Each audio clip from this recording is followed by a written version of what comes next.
Thank you, everyone. Participants. Is that it? Very good. Good morning then, and thank you.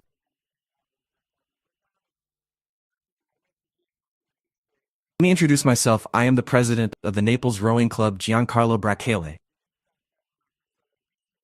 Particularly pleased and happy to see this festive day because this is how I must define it. Defined for this very large from a qualitative point of view. Above all, to see so many young people. I thank you all. The organizers, the managers. Because next to the members present, next to the interested people.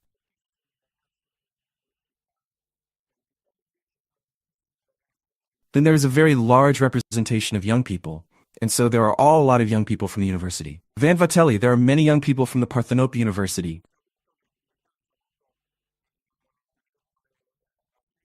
And I am very grateful to the pro-rector, Professor Giorgio Budion, who is here with us. I greet the authorities, I greet the Honorable Manfredi, who is the president of the Campania Regional Council, and who therefore also brings the greetings of a great institution such as the Campania region.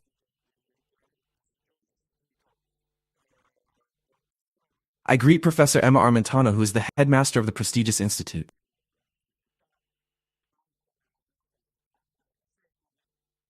Montano, and then, of course, the military school, which is our great flagship, pride of our city for centuries.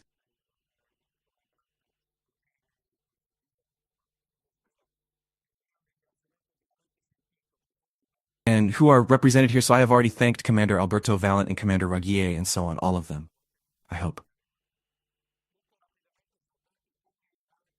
My thanks is truly heartfelt, deep and wide, so I'll stop here, because then I'm afraid I'll miss a few turns and forget a few numbers. Very quickly, just how this event came about.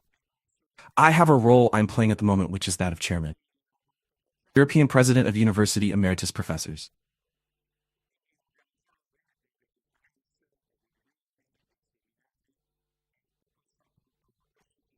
So I had to draw some policy lines in this role, and therefore organize conferences, meetings, seminars that could justify the scientific cultural activity of the EAPE of the European Association of Professors Emeriti. Felt that it was pointless for Professors Emeriti to talk about their discipline, their field.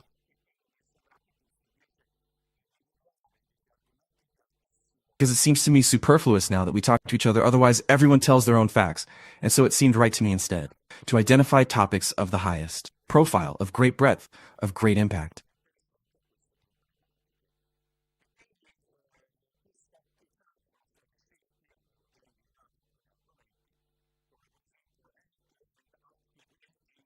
That could interest large sections of the population. So it is not just the insiders, but everyone who is interested in these issues. And so with this in mind, a few topics were chosen, such as healthy and active aging in changing society, which would be healthy and active aging in a constantly changing society. We identified new frontiers in oncology because it is always something that is of interest.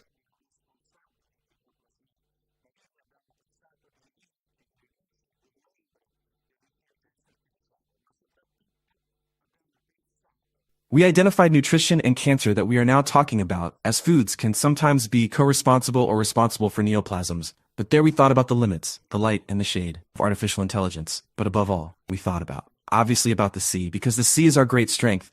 Our life depends on the sea. The safety, the health of the planet, and of mankind depends on the sea. So of course to start talking in a broader sense.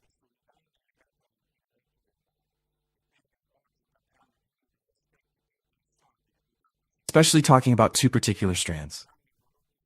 One that those are the damages linked to the pollution of the sea. And so today we are talking about one of the most interesting aspects that is discussed and debated so much. The damage produced on the human organism by micro and nanoplastics.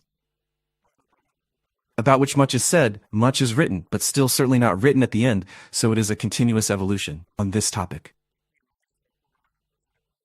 And of course all that is related to debris, to sewage. It is useless to mention all that. The other is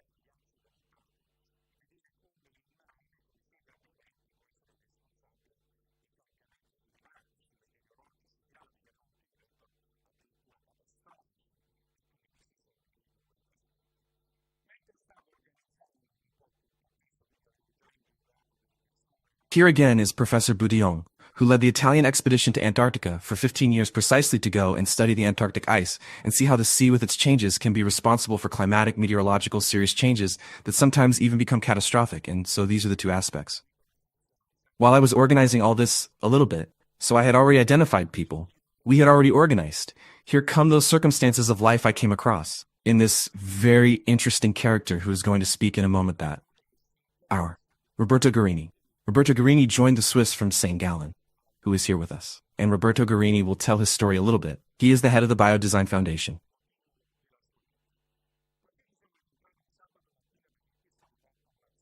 which is precisely a foundation that is interested in the well-being of the planet and above all in the fight against pollution, especially micro and nanoplastics. Done a little bit about why he lives. Since we met on a Saturday morning because there was a cleanup action here on the Morosiglio. Tons of rubbish, debris, plastic, and so on. Then we stopped to talk.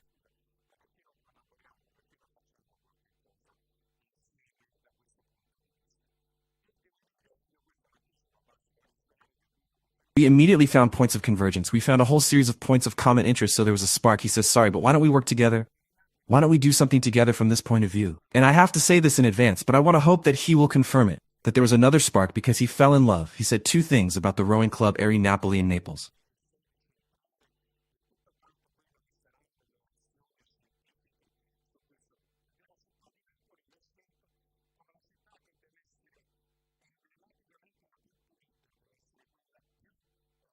So this is of course music to my ears to hear this fact. He fell in love with the Naples Rowing Club, which he immediately chose as the operational headquarters and headquarters for all that will be scientific action on this point. And it is the city of Naples that chosen as the city to be. Emblematically, the cleanest must be the most. Flagship among Italian cities. And naturally this pushes us even more at this time.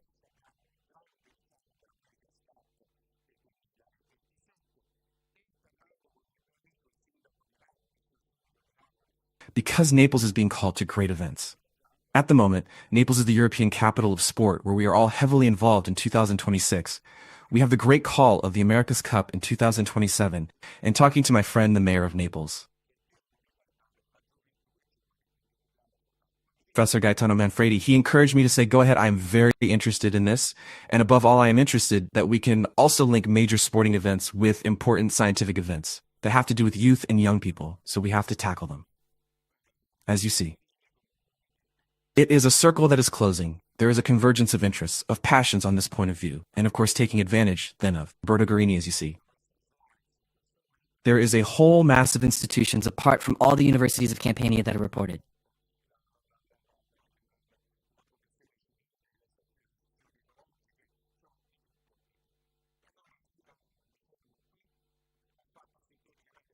in this slide, this moment, but then there is the Admiralty, the Navy, the Financial Police, the Harbor Master's Office, the Civil Protection, the Ecological Associations, in short, everything.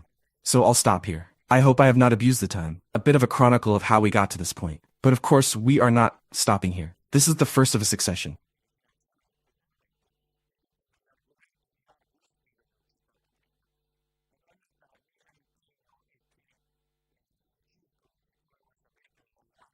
Topics, because talking about the sea does not end in a day. We will start and then we will tackle other problems as we will also tackle those problems, I hope, by finding the sources of funding clearly of all those broad topics I mentioned earlier. Of course, the best commitment is that the circle that, as you know, is at the apex.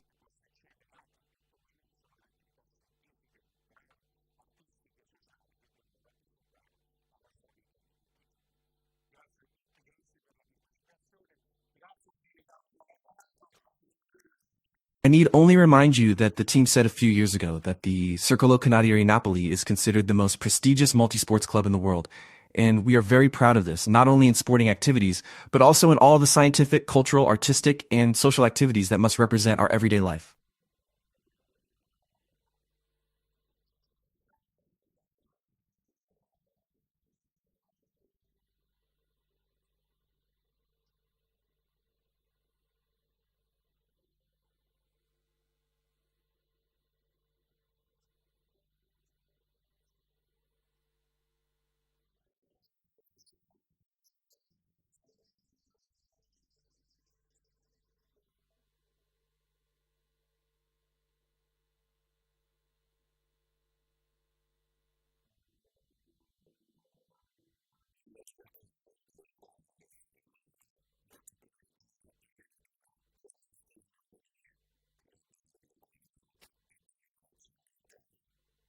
Thank you all. Thank you for your participation. Thank you to those who collaborated and wished it well. Imagine a mountain world where human beings, technology and nature coexist in harmony, free from pollution and environmental threats.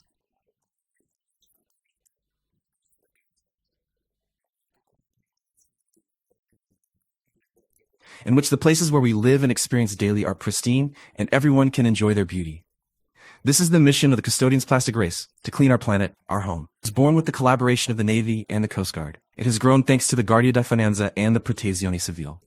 It has grown to involve the whole nation through every association, every company, every school and university, every sportsman, and every citizen. This is how we laid the foundations to win this challenge, where everyone is an ally against plastic dispersed in the environment.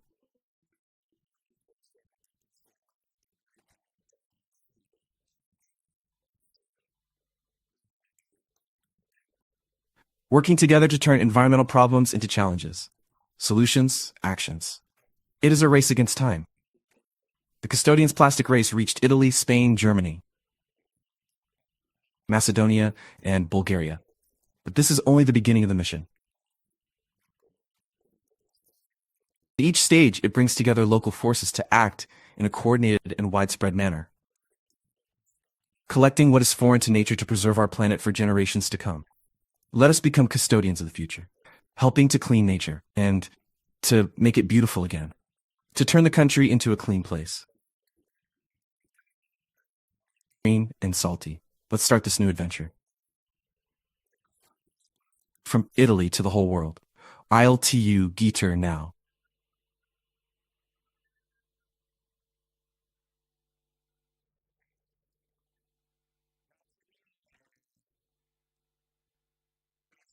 The Custodians Plastic Race. Thank you very much.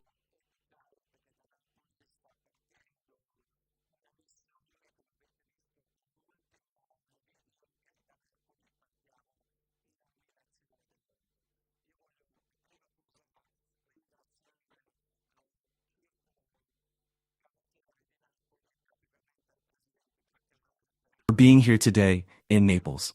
This is an epoch-making moment because a mission is leaving from Naples. As you saw, for the last one in the video, we are leaving from Naples to every nation in the world. I first want to thank the Rowing Club of Naples, particularly President Berkale, for this embrace that has arisen between us. I come from the German-speaking part of Switzerland, so if you sometimes hear some mistakes in Italian,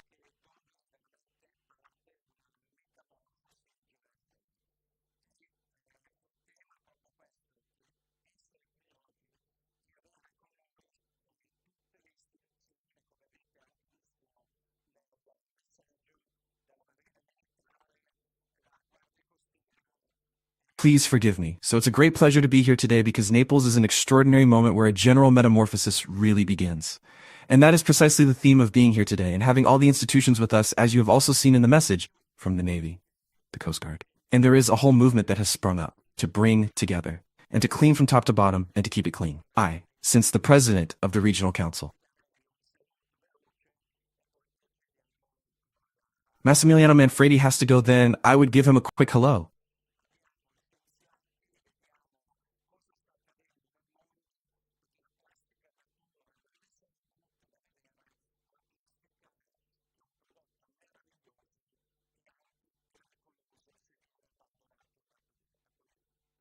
And then we proceed with the morning, which becomes very fascinating because we have scientists. We see what is happening in the world. Because plastic nature is not only ugly to see, but plastic, which is a wonderful product, and also dangerous if it is abandoned in nature. So, Chairman, I thank you.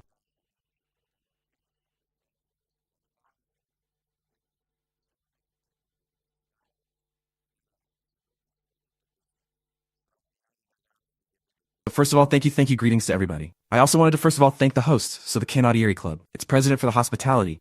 A greeting to all colleagues, the East institutions, the whole university world, sister to the police, and especially to these extraordinary young people I see here, and then above all I wanted to congratulate Roberto first of all because he may be Swiss German, but let's just say he lacks a Neapolitan accent. I can already see him as perfectly integrated on this, but also for having framed, as the president has already done, of having framed this event. Also in a strategic moment, in a new and important role that Naples is assuming not only in the south, but on the Mediterranean, on Italy. And we say within this growth, there is not only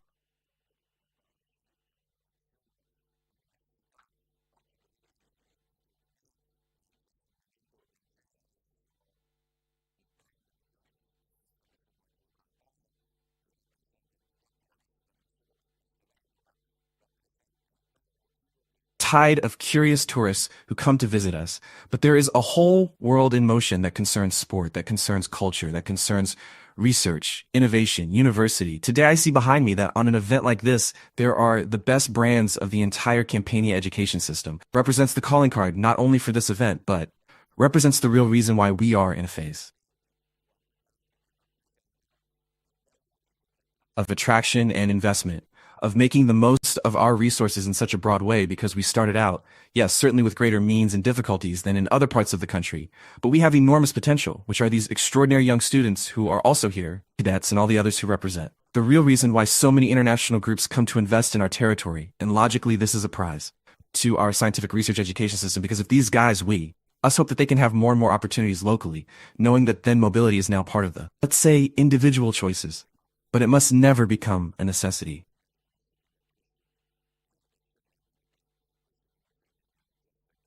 If, however, even when far away from here they express their potential, it is because the value of their system forms the value of the education system that recognized and nurtured them. Is excellent, because this allows them to fulfill themselves outside.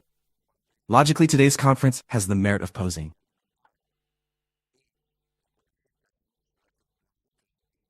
at the center of the public debate one of the most comprehensive yet least perceived emergencies of our time, that of microplastics.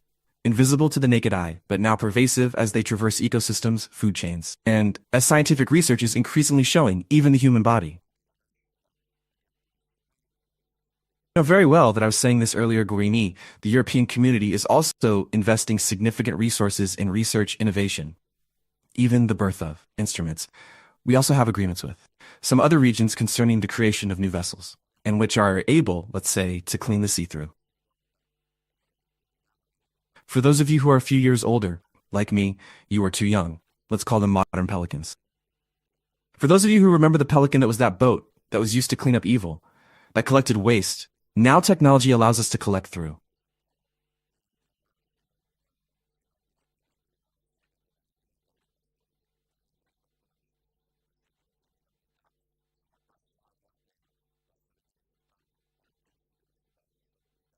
Now technology allows us to collect, let's say, these invisible microplastics through these boats, which, as we know, are part of our food chain, even if not directly.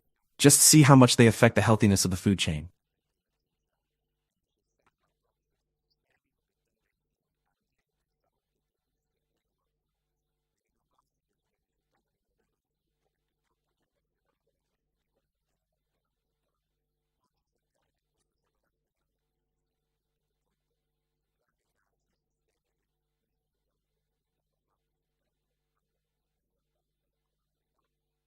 Starting with fish, everything else.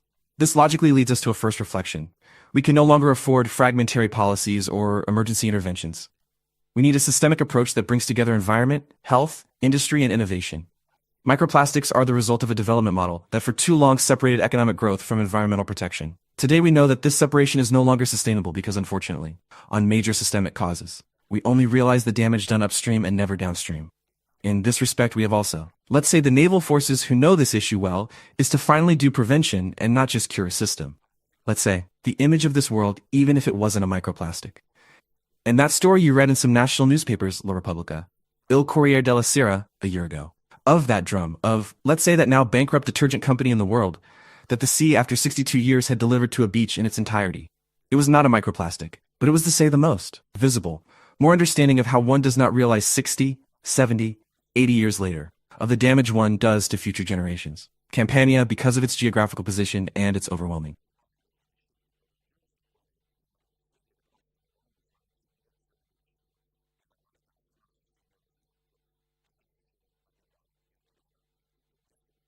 environmental wealth, is particularly exposed, but also particularly responsible. Our sea, our coasts, our ecosystems represent a heritage that is not only identity, but also economic and cultural. Protecting this heritage requires courageous and consistent choices, from reducing single-use plastics to burning recycling, quality to supporting development, of the adoption of biodegradable material. And all this, one last mention before saying goodbye, considering that the president logically touched a society, modern society that wants to be credible. In tackling such a sensitive and scientifically sensitive issue of microplastics abatement, must make a credible effort to restore the sea and bathing to its citizens. This, I believe, is one of the most important results that we as the Campania region have had in the last 10 years. You know that. We have increased the number of blue flags in this region by 40%. We are the only region that has had this growth. We have made places. Bathing areas after years and years of degradation, as you well know from the seafront of Castellamare in Torre Annunziata.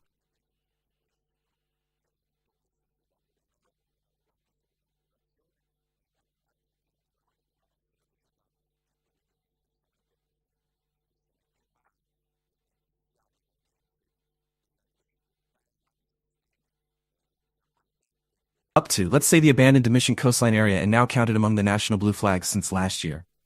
Logically, behind all this there is an enormous amount of work, which we are only concerned with purification, but which concerns another great evil of our society, which is that of unauthorized joking, of joking in the sea, of continuous discharges, that is, of urban growth of systems.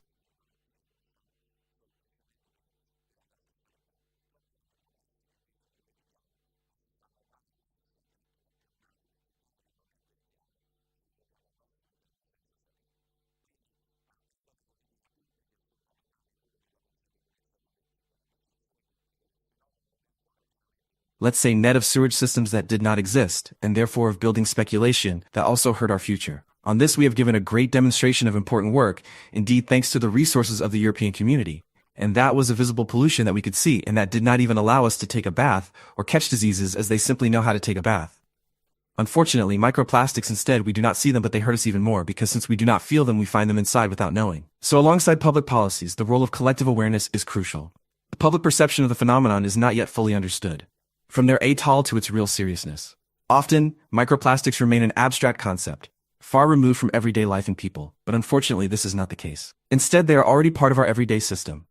This is why initiatives such as the National Cleanup Week represent much more than a symbolic gesture, but a gesture of knowledge and information, because the first thing to be able to fight a phenomenon, to fight an enemy, is to at least know it and have the right training to be able to detect, identify, and through science fight it. That is why I wish you all the best on this day of work and seminar.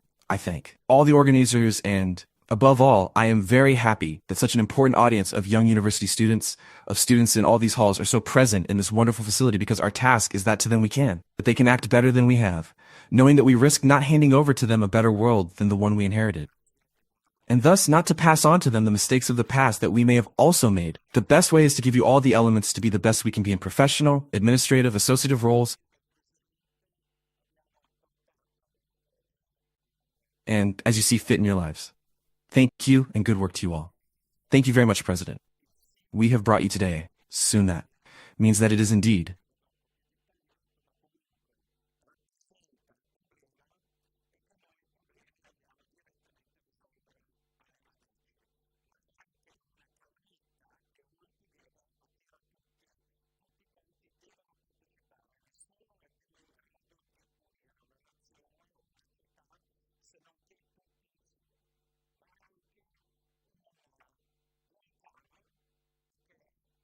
The symbol, the custodian's logo, which I will explain in more detail later.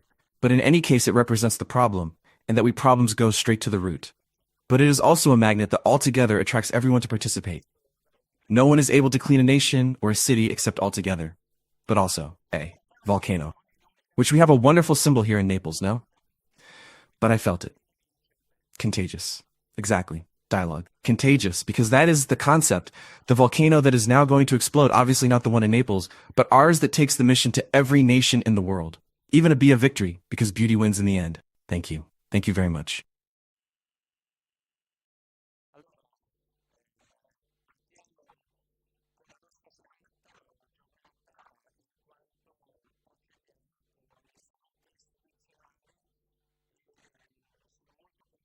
So let's start with our evening or day as we proceed with the institutional greetings. And I am very pleased to have here today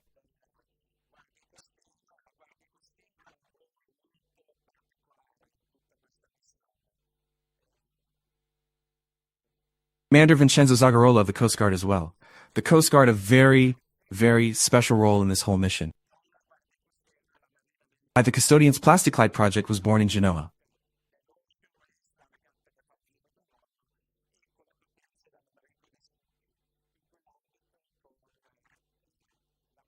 The Coast Guard, the Navy at the arrival of the Amerikov, that is the ocean race, the race around the world, and with the departure from the Amerikov Vespucci.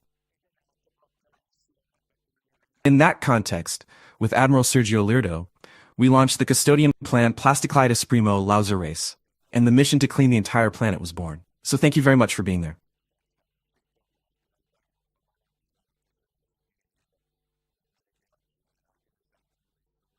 Thank you, Chairman, and good morning to you all. And first of all, thank you to the club for the hospitality that you never fail to provide on such important occasions, as those that the Biodesign Foundation wanted to host here in Naples today.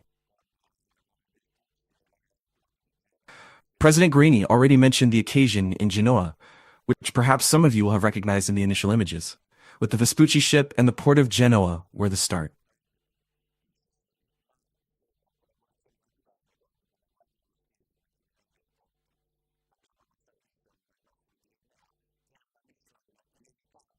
This collaboration.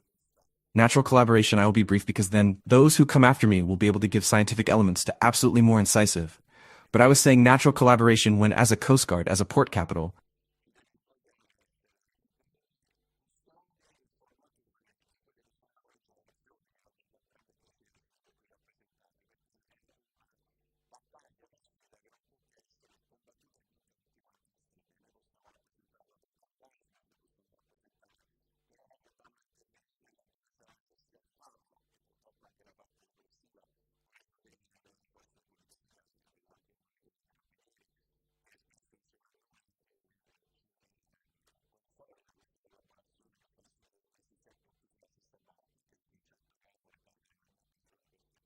we have this mission in our DNA, which is an inevitable mission and born natural from the point of view of the institutional role that we are naturally called upon to perform, but which, precisely in the concept of prevention that was also mentioned earlier by President Manfredi, must entice us to be the first custodians and trainers of the new generations that we are pleased to see represented here today.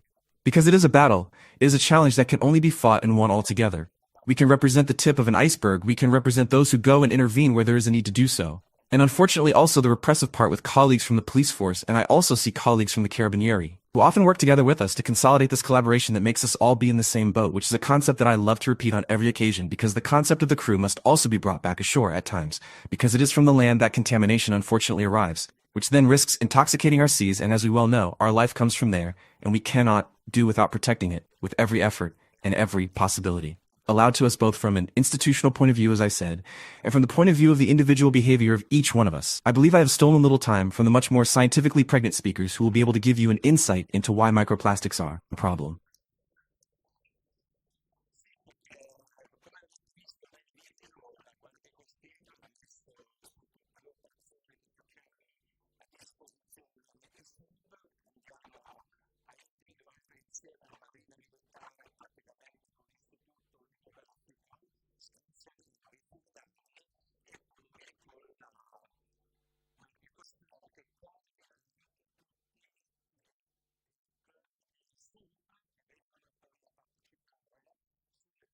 Really felt and heard only in the scientific sphere, and for some years now it has finally been asserting itself elsewhere. But that invisibility of microplastics is precisely the reason why we need to talk about it. We need to talk about it as much as possible because it is a really serious problem that must necessarily be tackled and has already been doing so for some time. And so once again, I thank Chairman Guarini for the opportunity he's giving us today. Thank you. Yes, because as you have seen in the video, the Coast Guard to me on all the operations we do at the disposal of the divers, we go and identify together the Navy practically with the Hydrographic Institute. We scan the seabed, and then with the Coast Guard, who also coordinates all the SUP clubs who then come and participate in the cleaning. This for us has been always a huge pleasure. I want to say with great pride that.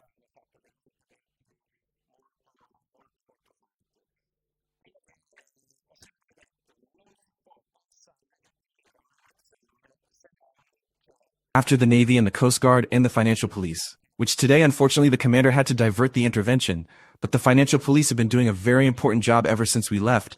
They also give us a team of divers continuously for the seabed, both in the rivers, practically in the lakes, or even in the Venice Lagoon. They have done very strong. What I've always said is that you can't think of cleaning a country if you don't have the army, or practically even the Carabinieri foresters. So it was with great pride that we started this collaboration, and I am happy to have here Lieutenant Colonel Marco Trapezzano representing us from the Carabinieri Forestry. So thank you very much for being here.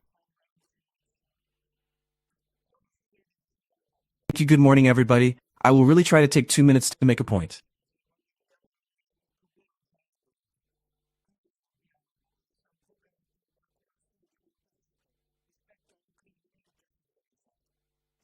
You see, let's say the weapon you generally see a repressive approach, that is, when we arrive the problem has already happened, so we have to be devoted to that law enforcement action, against a crime that has already taken place. It is clear that this action becomes less and less effective when we talk about the environment, because when the environmental matrix is compromised, we have arrived a little late. It is true that we will try to affirm legality by finding the person responsible for that pollution, for that action, and we will bring it before the judicial authority to be, clearly to restore legality, but we have not won. Because then we have to wait some time for nature to take its course again and restore those violated values. So we are also used to verifying what are visible enemies.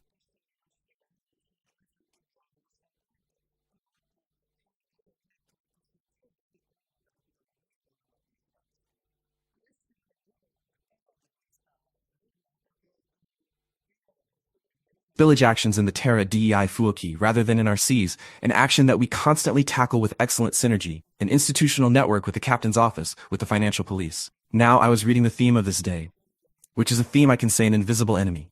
I don't have any serious, let's say serious counteractions that I can imagine other than to flank the organization.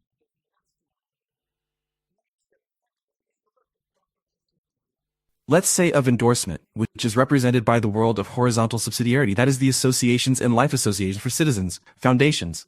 We can flank them and above all the scientific approach.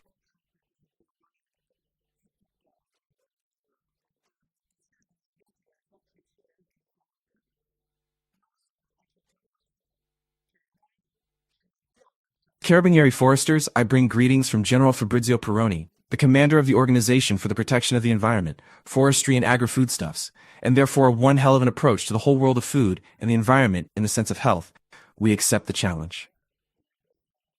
That is, we take a scientific approach to identify operational protocols that allow us to attack not only the phenomenon in its broadest dimension, but also to find the person responsible.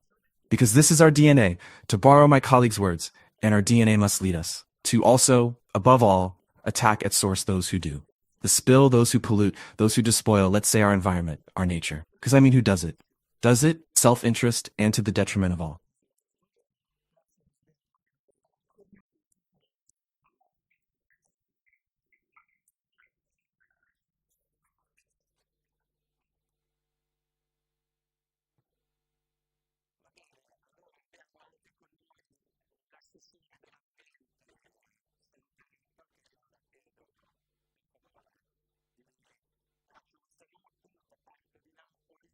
I do not want to take up any more time, and I thank you. I am also curious to see the work as it will unfold.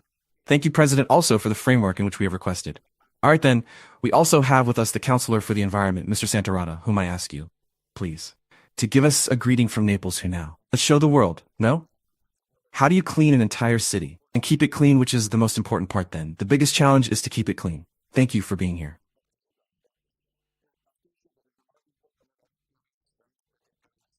Good morning, thank you, and greetings to the President, to the organizers who chose Naples for this important initiative. Many greetings to Mayor Manfredi, who delegated me to attend, and also participate, let's say, a little bit in a dual capacity because of the interest I have in this area. I greet the regional councilor.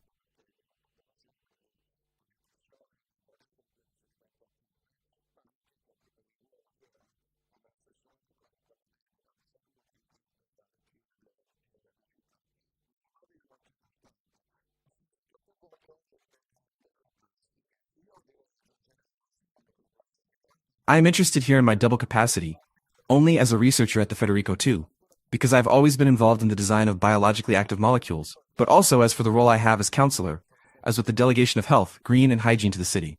A very important issue.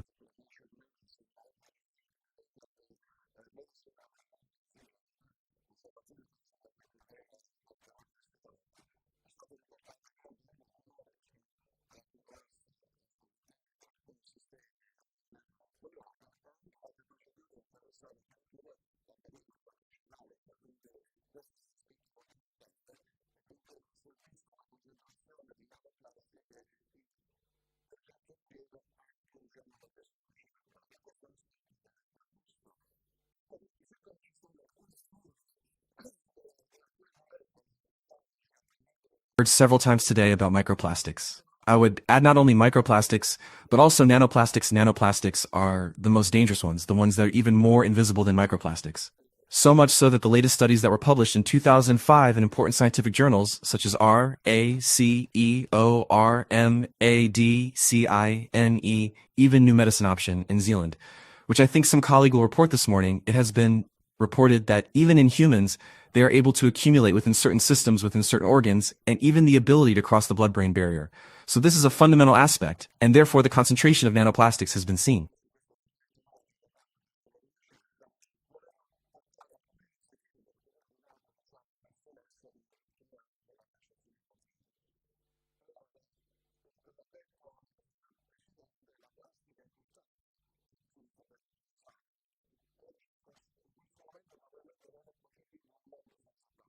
Some significance even, let's say, in brain tissue, and this is an aspect that needs to be seen.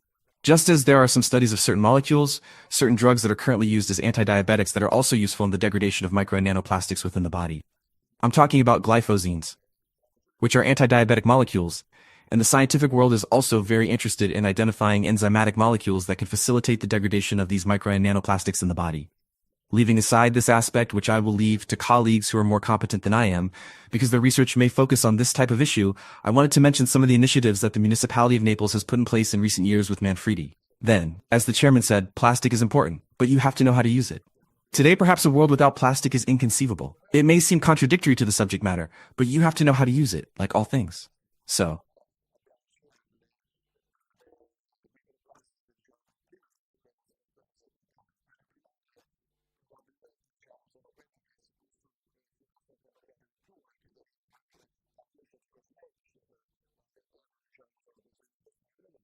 also, on the basis of the reflections made by Chairman Manfredi, the Campania region has kilometers and kilometers of coastline and therefore has highly exploded from what was contamination of the seabed and also of the micro nanoplastics within, let's say, the waters of bathing or non-bathing waters.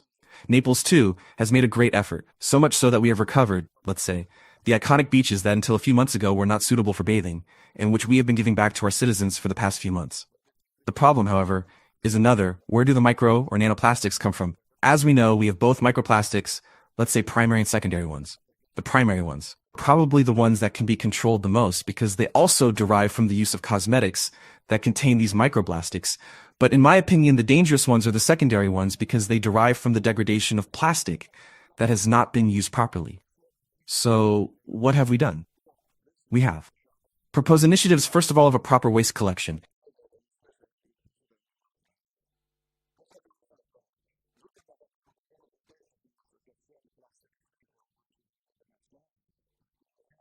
Naples, when we arrived, had a percentage of separate waste collection of 34-35%. This year's target of 50%, we are at about 48-49%, so we are improving, let's say, on this aspect. If you consider that there are more than 200,000 tons of waste per year which are spilled, let's say, in our city, many of these are illegal dumping, they are abandoned, and plastic, because of its degradation profile, can last for decades, as President Manfredi showed in his example. What have we done? First of all, we have signed a memorandum of understanding with an association plus Plastic Free, which operates on a national level with the municipality of Naples, and with Plastic Free we have put in place a series of targeted initiatives, even micro ones within our city. We have also intervened several times in the cleaning of the seabed together with the association in Borgo dei Marinari.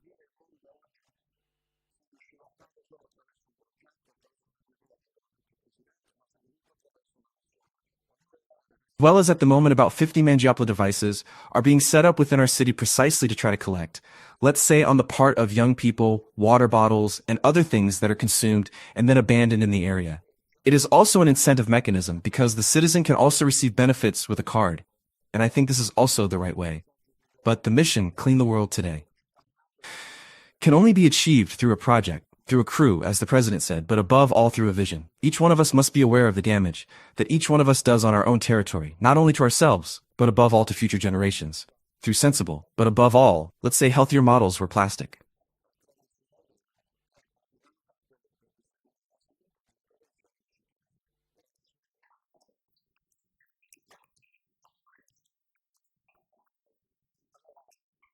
Must be used in the right way, however. This is the message I would like to leave.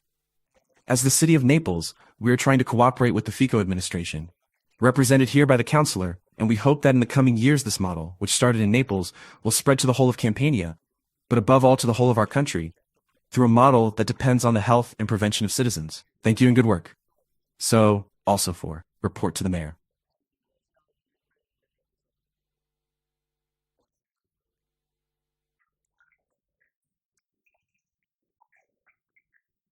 He mentioned plastic-free. Plastic-free are friends of ours with whom we have been collaborating for many years. We have always done joint events in the concept precisely because it is part of the altogether, right? Altogether. Thank you very much.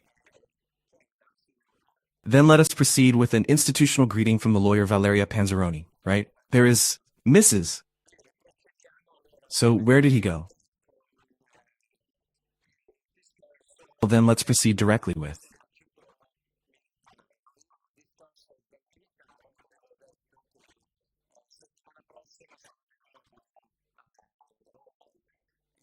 the speech of the military, right? The speech of the military. I said that next week I am again in Rome.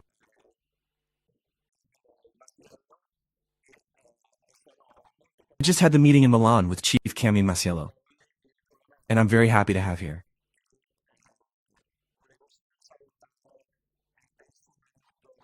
With us today, Colonel Ruggiero, who I just wanted to say hello to.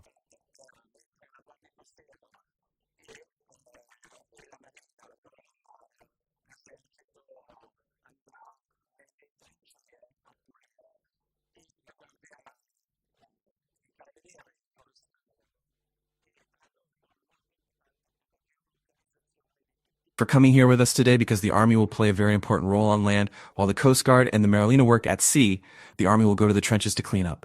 And the Guard will be the forest rangers, right? And they have a very important role in geolocating all the points to be cleaned, and this will then come in the community communication a lot out in the coming weeks. Then,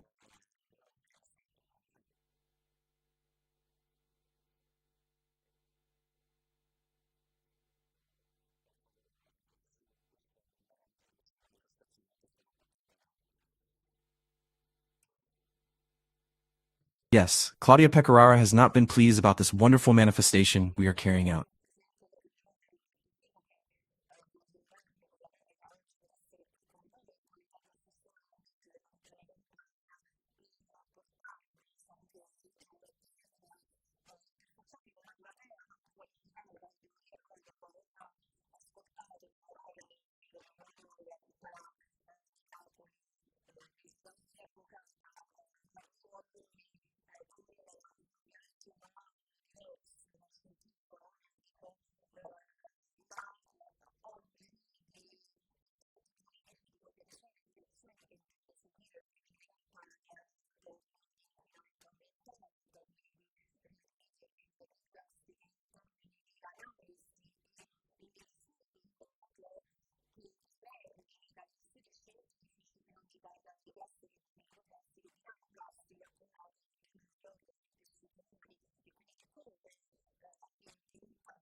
Good morning, everyone. First of all, I bring you the greetings of the president of the region, Roberto Fico, who wanted to honor me with the delegation today to be here with you as counselor for the environment of the Campania region, to bring you greetings from the region. To interface with an audience is qualified. And I must say then, after listening to the words of the namesake of the city of Naples, from Umli Avocada, I come to you with obviously a different know-how, not scientific, not medical, but today of political intentions of what are the directions that the Campania region intends to follow in terms of environmental pollution, in terms of reuse and recycling of plastics, in terms of analysis and emergence of the data.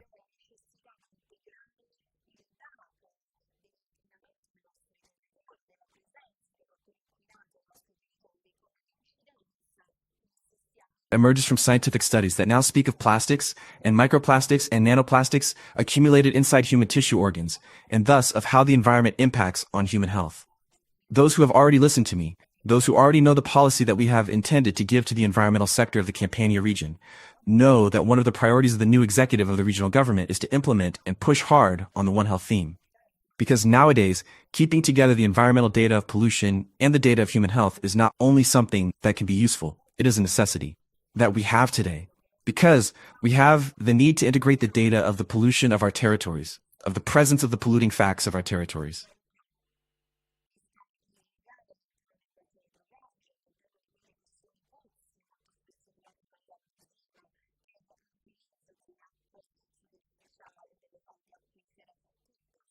The incidents that they have in terms of impact on the health of our citizens. We say this because net of what is the specific focus being discussed here today and on which I will approach in a very short time to make a brief consideration. We are well aware that we are a land affected, from the point of view of community infringements, by a series of pollution phenomena, starting from the Terra dei Fuochi, and therefore from the 90 municipalities included in the Terra dei Fuochi, passing through the Sarno River, the hydrographic basins, through spills, not always through illegal discharges within the hydrographic basins, within what are very often abusive wells for the use of surface water, of aquifers, which can create problems where not governed, where not controlled. Now this is a datum on which we have the need and the will to work to bring it to the surface, to expose the accident datum, and thus have an indication of what political action we can take, without the health data, without knowing how. Beyond this, I will make a brief digression. The environment. I link the pollution of the environment affects human health. We do not even know what is the programmatic direction that we as the Executive Council of the Campania region must take to address and protect the health of citizens. I am telling you this because very often, as an environmental lawyer,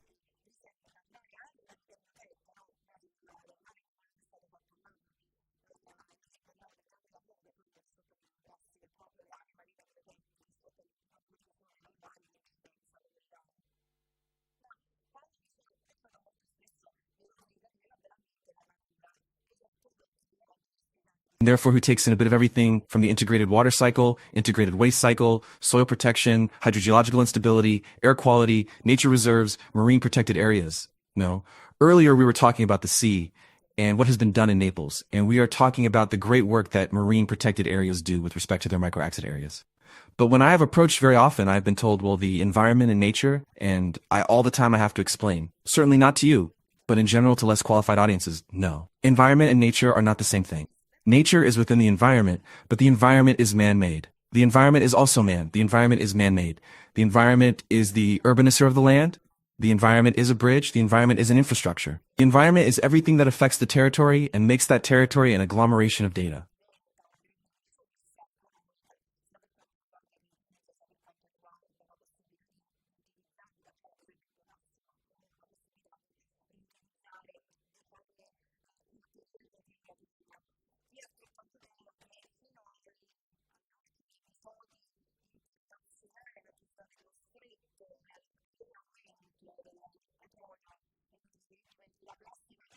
We must have that data, and we must have it integrated.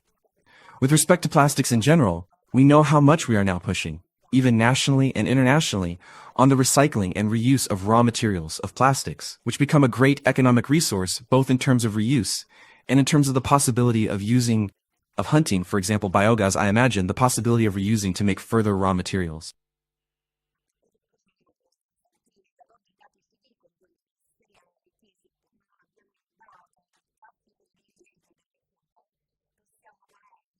It is also true that until the latest international episodes at the closure of the straits and the further increase in oil and raw materials, virgin plus plastic from China and Turkey cost almost half as much as the recycled plastic that was sold in Italy. And so this was a market problem even compared to what? To the illicit disposal of plastics. At the very moment when I can't actually get the plastic into the market, I think I am legitimized to proceed with the illegal dumping. To date, the ministerial data tell us that although we do not have the data on illicit waste traffic, we can calibrate that as for tax evasion we consider 1/3 of the proceeds as.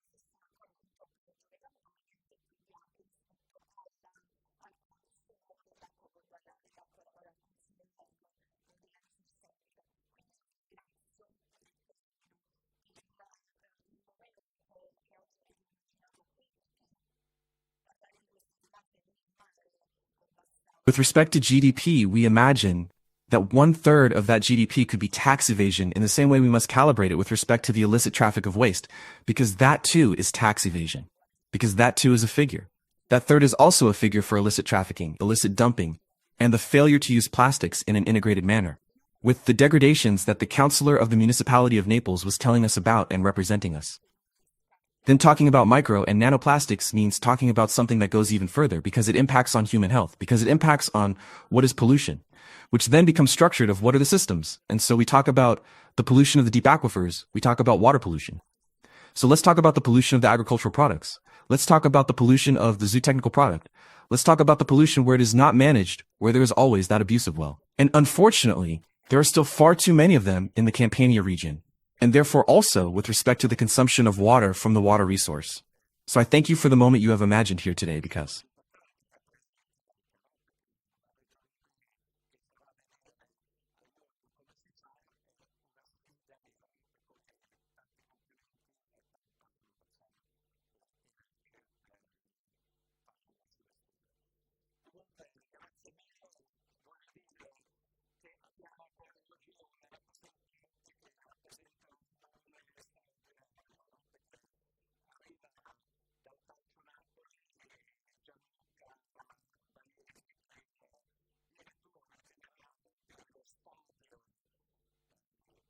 to talk about these issues is never enough. I bring you what is now a few months since we took office, the own line of the Campania region, which precisely goes on One Earth, and that pushes very much on the reuse of plastics, as well as the reuse of paper, in short, with the reuse of all that is waste material and all that is the material that we discard after using the material that we wanted, and also on that which wanted a line of intervention of the Campania region that goes towards the incentive towards companies. We have already talked about this with Confo Agricultura as well, which could push for the replacement of plastic with less impactful packaging and which could therefore be more sustainable and environmentally friendly. Thank you all. Thank you very much to a truly important mission that you have taken on, because it's a region that will show the world how it's done. It's a real challenge. So many congratulations and a lot of strength and tenacity to do our job. Anyway, thank you very much. I want to say that we have a representative here today who represents an extraordinary name, no? Because he comes from Calcio Napoli, Gianluca Biesi, who is the general manager of the stadium. Maradona, who I mean, is the symbol of Naples and operations director of Calcio Napoli. So do you know why he is here today? Because while we eat, we breathe scientifically approved up to 5 grams of microplastic nanoparticles that you have already heard this thing mentioned several times. Do you know what happens with a sportsman? A professional sportsman can consume up to twice as much, that is 10 to 12 grams of nanoparticles. This does not mean that we should not do sport. This means that we have to do sport. We have to eat healthy. But we must keep clean if we want to stay healthy for the future, right? And that is why Football Napoli represents this sporting theme. And so thank you very much for being here, director. No thanks to you. In the meantime, the first piece of good news I found out since I'm going to make a contribution to our medical staff because I found out what may be the reason for the many injuries that, as you know, this year have unfortunately eliminated us from the championship race this year. Oh no, yes, come on, it could be. No, now jokes aside, I thank you for the invitation. I bring greetings to the institutions, to the president, from President De Laurentiis, from our general manager, Tommaso Bianchini.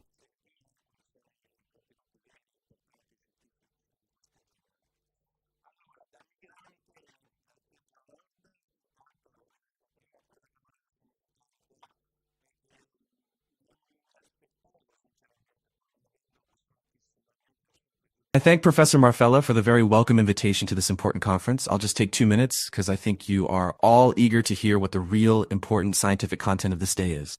So as a migrant from the center north, first thing I wanted to say here is that I sincerely did not expect, despite having absolutely no prejudice, towards Naples in the south, such a ferment.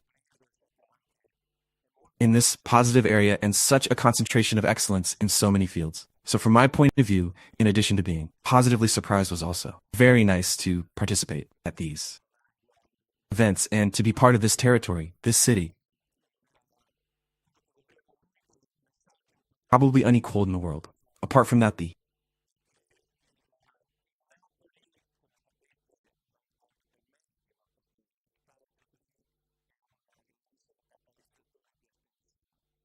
what I wanted, the only important message in my opinion that I can leave here is that Napoli, as you know, not so much on merit, but because football is like that, is a great catalyst for attention.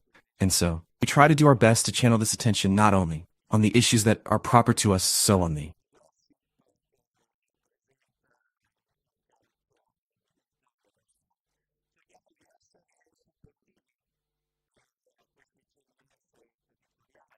sporting side, on the sporting results, on the gossip dynamics that football represents in Italy, not only. We try to be sporty for these territorial excellences, so we try in our own small way to do our best to give voice and draw attention to issues of extraordinary importance. You have perhaps heard and heard about our efforts to make the Maradona Stadium as inclusive as possible. We have initiatives. For the blind, visually impaired with reserved spaces, radio broadcasts, reserved. We have tried to welcome autistic children inside the stadium.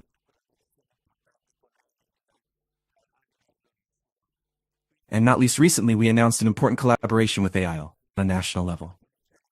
So, to close, I wanted to tell you that Napoli is there.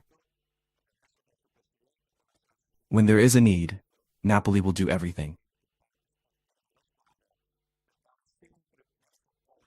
Through our president, through the club, and through our coach and the team, to give more and more support to these initiatives and to give.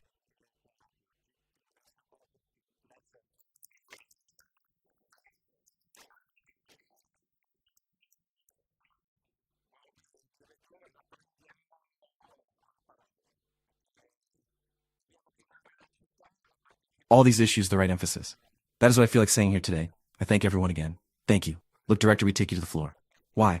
We must call on the city to participate in cleaning of total Naples, and I want to say, in a world where we only talk about the winner,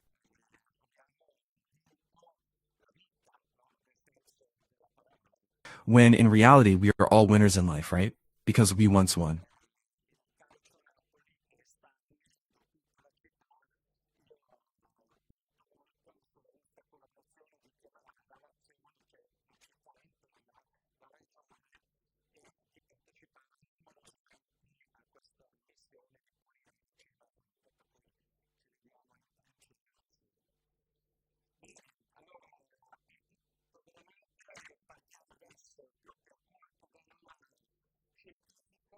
Life, didn't we? In the sense of the word. And the very concept is that Sport Football Naples is uniting the whole city. I'm counting a lot on your collaboration to call the nation. That is the whole city, the region, and to participate in large numbers in this mission to clean up from top to bottom. So see you in the trenches together. Well then.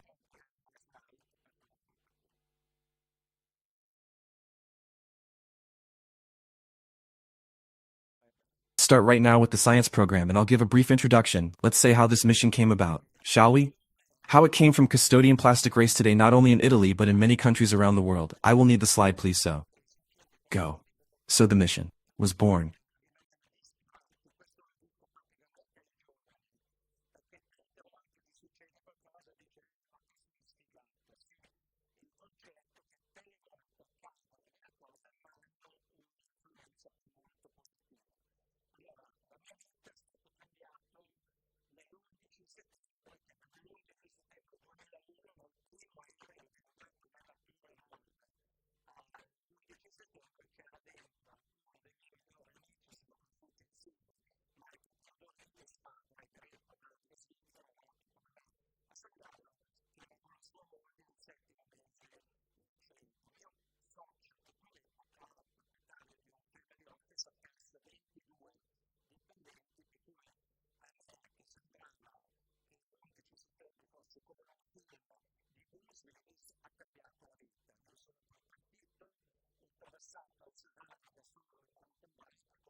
Actually, so many times we think something bad happens and we remain desperate. I practically say this to young people because many times something happens to you, say, but that I'm lame.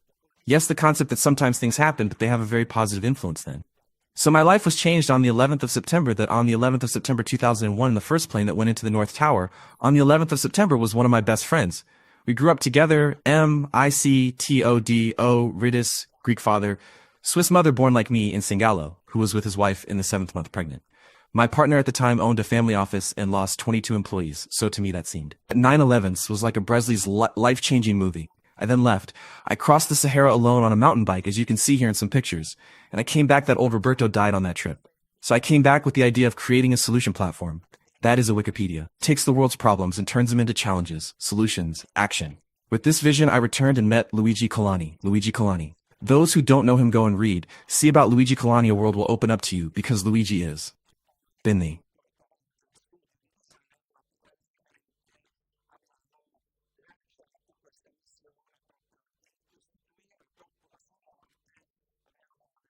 most influential designer of the 20th century, as he created over 6,000 designs from space linen to spaceships. For example, this is a magnetic train that is made for TYSIMGROUP, inspired by nature, and Luigi Colani seems to have become partners. And then I carry on the design, but in parallel we have launched this mission to set up after his death. In 2019, we then took.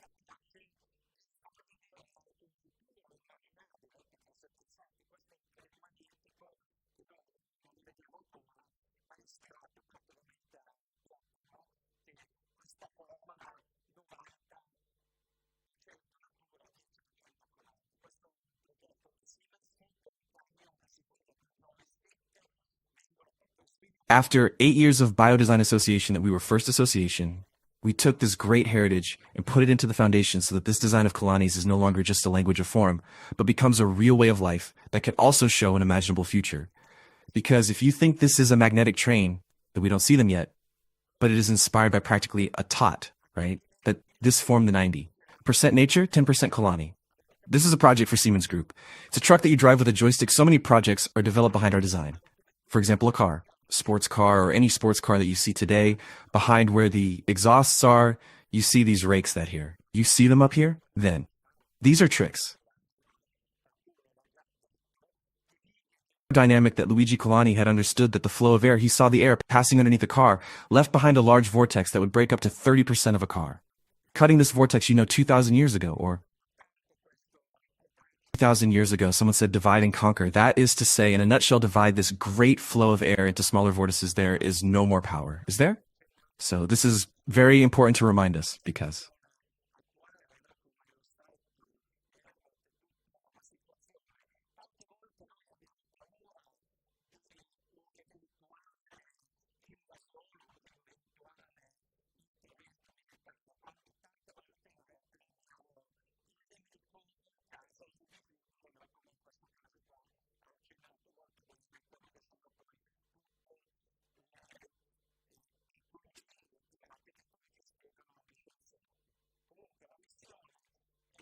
have to be united when there are problems. For example, the counselor today also mentioned the current situation, right? Like the Strait of Hormuz and the whole situation. So many times we are afraid of a possible invasion or military intervention, when so many times in reality we have the enemy at home and invisible, no?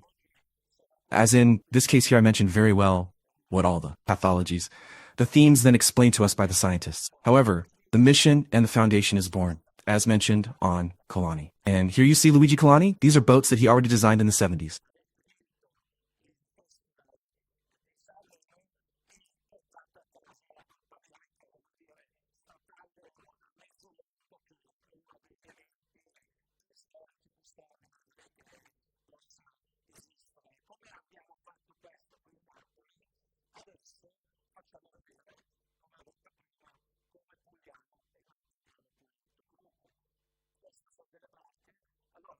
Hydrofoil boats and what we are here today in Naples, because it is an epochal moment after winning the Scudetto, which I, as a Swiss, was able to witness because I saw the match here in the Spanish quarters, and you won the Sanremo Festival and brought home the America's Cup. I mean, tearing it away from half the world, which is one of the most historic, most extraordinary events that can exist. How did we do this here in Naples? Now, let's show, as I said before, how we clean and keep clean. Anyway, these are boats. So this formed the 90-10. 90% nature, 10% Kalani transformation. So in 2001, the Biodesign Foundation was born. We start directly with one of the major projects to collect fishing nets because it is a very, very important issue.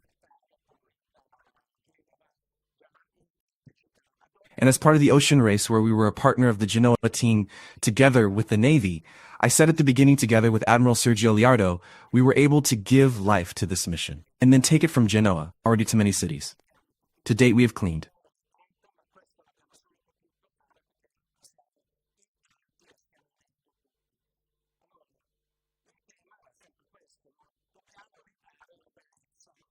1,270,000 kilos of plastic fishing nets in nature, which in Europe are few who have been able to move so much. But we have only been able to do this because there are so many of us, and we are uniting everyone. So,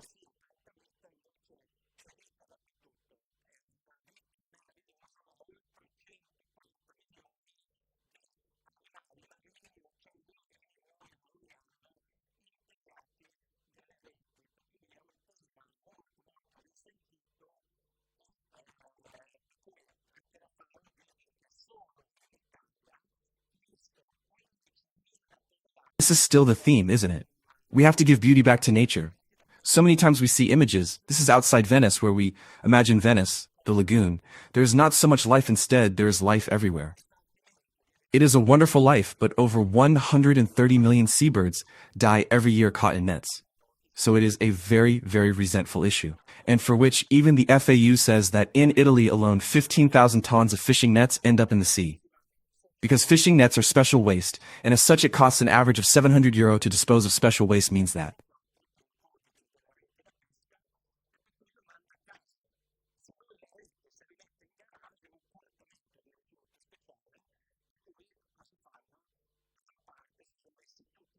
For many, in many harbors there are no scales to recover the nets.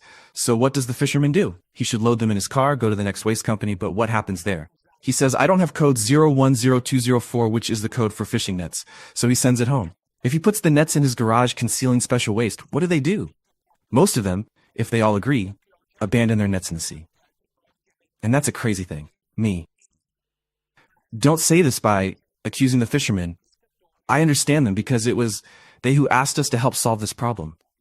And we have succeeded precisely, starting from Chioggia and in many other ports to put the unloadable and encouraging fishermen not to abandon their nets, but to give them away. To us. The goal here, you see me over the first 100,000 kilos I prevented them from ending up in the sea. This mountain is just of 2001, only of the Port of Rain, of Venice.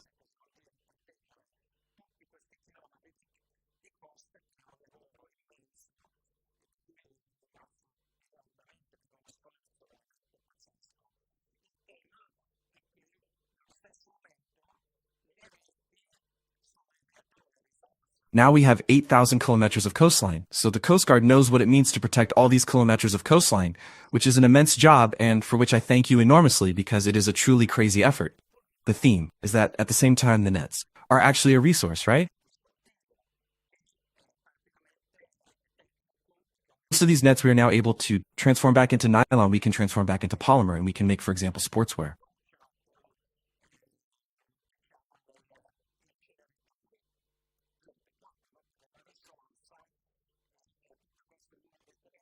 Which is particularly technical because it's a wonderful material, but it is generally, I repeat, discarded at sea or burnt in, say, incinerators.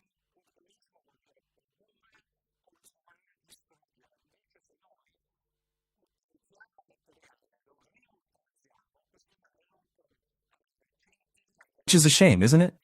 Because it is a resource, and this is one of the issues we have to stop consuming products. We have to use no. Because consumerism means producing, consuming, destroying. Instead, if we use a material, reuse it, this nylon will have hundreds of years of life, be continuously reproduced.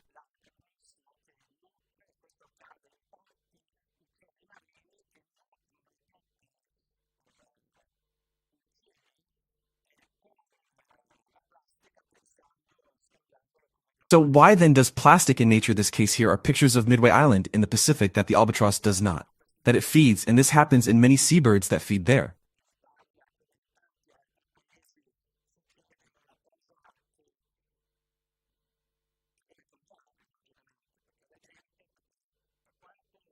Chicks with plastic thinking, mistaking it for shrimp or something, right? So it's a really resentful subject, these images, you know well. Unfortunately in Italy, as in many other countries, something happens that.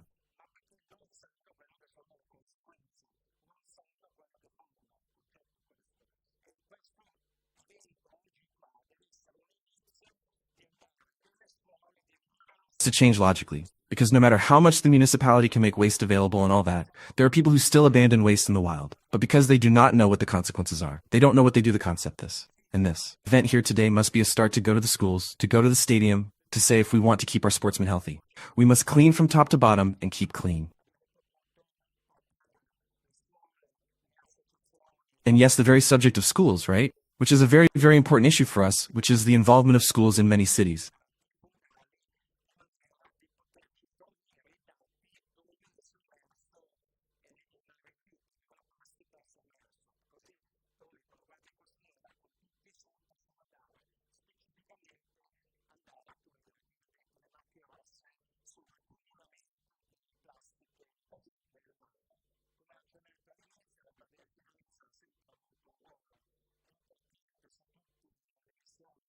We have been able to bring schools, associations of all subjects, the Navy that does the scanning, scans the seabed so that they can give us the data where the sea is submerged and lit, where the plastic is submerged. So then with the Coast Guard, with all the up, we can specifically go and clean it up. Here you see the red spots are accumulations of plastics in the sea. As mentioned at the beginning, the Coast Guard always has a important role on all the missions we have carried out. The civil protection, obviously on land, is fundamental together with the Army to be able to intervene with all the volunteers in all the cities. Then, the theme is simple, isn't it? We just have to. Don't litter anymore. We must unite the whole city, teach everyone what it means. Plastic nature, I mentioned it at the beginning. Plastic is an Italian pride.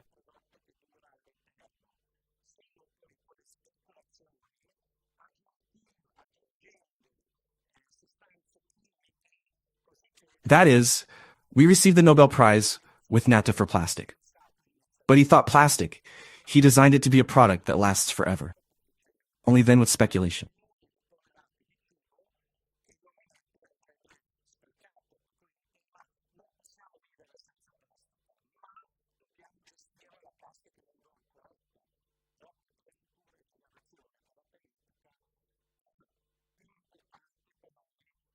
Additions, by adding chemicals, what happens? Plastic no longer has this durability as originally thought. You know, plastic is a fantastic product because it helps us protect millions of tons of food that would normally go to waste. So it is an issue we cannot live without plastic, but we have to manage plastic properly. Precisely for future generations, that issue. Most important for us and for that. We are here today to unite everyone, to maintain and take the mission then all over the world. This is what I want to tell you. How the mission was born and how we bring as here in Spain. In many refugee centers that participate, we work with MAP, even boys who have to do social hours. Come with us to clean refugee centers.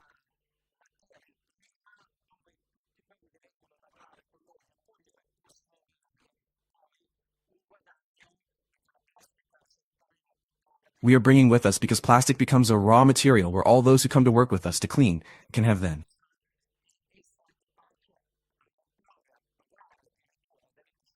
income, because we will hear later from Cyril Hugi how we can turn plastic then into a resource and be able to help pay even needy people to come and work with us to clean, because then it can be turned into a resource.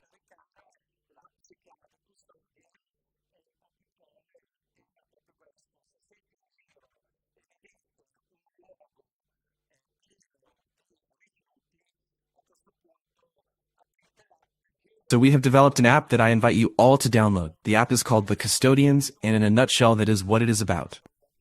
If you are out and about and you see a place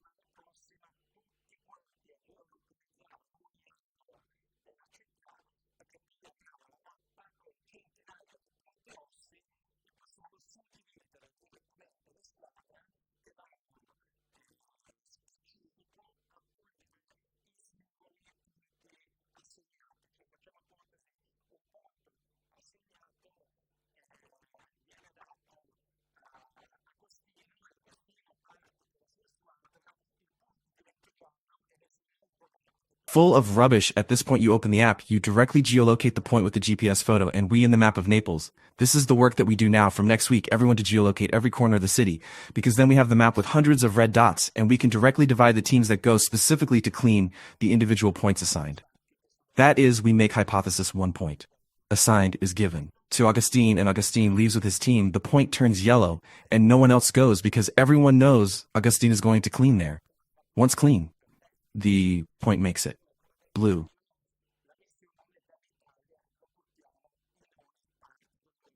The blue dot sends an automatic message to the waste company, which then sends a van to pick up all the bags that have been deposited there. This is to make the point then turn green so that we could bring the cleanup right to completion. So the objective, as mentioned before. Mission from Italy, we take it to every part of the world. Being here today is an epoch-making moment to know that we are starting this very important mission from Naples, because we are at a crossroads. Humanity is facing a crossroads where if we do not go and clean, we end up like the dinosaurs and become extinct.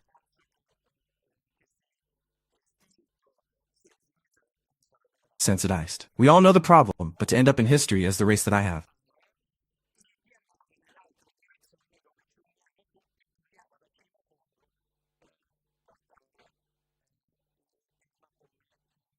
Extinct, sensitized, would be a bad story. So we have a way now to jibe and go in the other direction, where we all unite. We clean from top to bottom to bring the issue then to every nation in the world.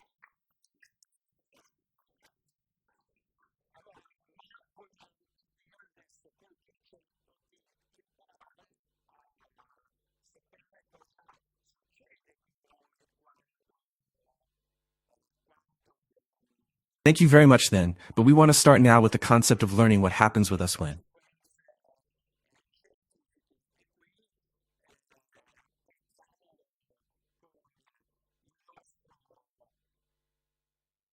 we eat plastic. What happens? What are the scientific consequences? And here we start with our professor from the Opium Association, professors of the Emirates, the Gaetano, Gura, who tells us today, specifically, precisely.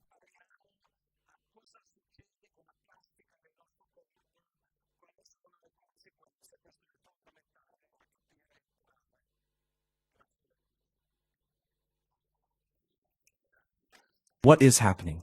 A whole roundup now, where we learn what happens with plastic in our bodies, what the consequences are. This is fundamental to understand and learn.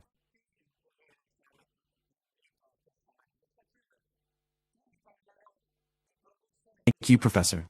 Good morning, everyone. It is a pleasure to be invited to this event. I am going to talk to you about industrial production of polymers.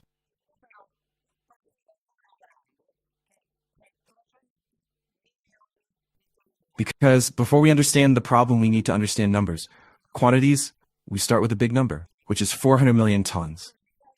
1 ton for the very young, that's 1,000 kilos. So 400 million times 1,000 kilos. This is the annual world production of polymers. Does anyone wonder? Never possible that some plastic bus. We understand how plastic surrounds us. Are you sitting on a polymer object? The screens, the projector, all made of polymers. Here we are in a boat club. The sails, the hulls, the ropes. There's no object that is not made of polymer. We wouldn't be sailing if there weren't polymers. So, we get into the idea that polymers are everywhere. Our civilization is also called the age of plastic polymers.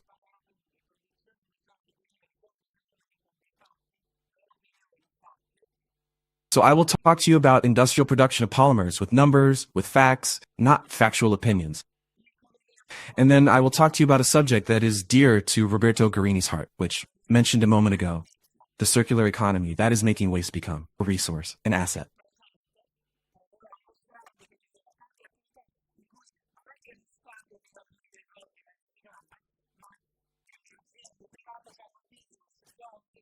And it is not of the future, this aspect, it is of the present. I will try to show you that there are many activities where it is not that the state takes out money to recycle, but private companies do business, they make money by recycling polymers, post-consumption. Guarini also quoted Giulio Marca.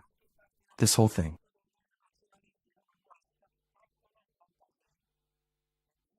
Partly Italian, then I'll show you that also partly Neapolitan. A bit of nationalistic pride doesn't hurt. Too much no. But a little yes. Ziegler was born at the Milan Polytechnic. They invented catalysts in the 1950s. In the 60s, they won the Nobel Prize. The only Italian Nobel Prize for chemistry. And what did they discover? They discovered this, that by taking gases, all students, at least the ethylene molecule, you know it there. On the left, with these catalysts, they became classic. They became polyethylene. Polyethylene means C there.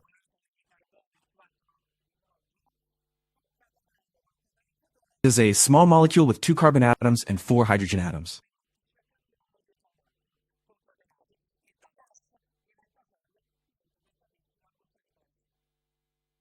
Concatenated with the catalyst, you can have hundreds, thousands of those CH2 groups one after the other, concatenated and from gas. It becomes a solid, it becomes the plastic bag to understand. The protagonists of this story are also the teachers from Naples. I want to quote him.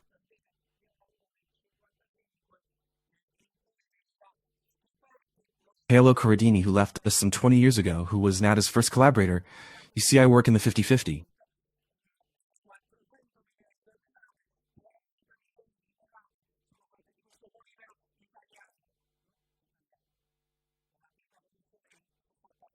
in which polypropylene was discovered and shown. Polypropylene is the most widely used polymer in the world right now. Of the 400 million tons, 40 million tons are made of this Italian polymer. Italian. The first production was made in Ferrara, and then the whole world came along. And then another name of people you know left us this year, Gino Nicolai. Many knew him. Personally, a person with sublime qualities, but also scientifically a personality.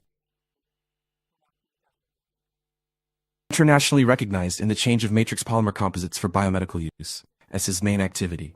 Look at this graph of polymer production. 1957. The year production began. Of the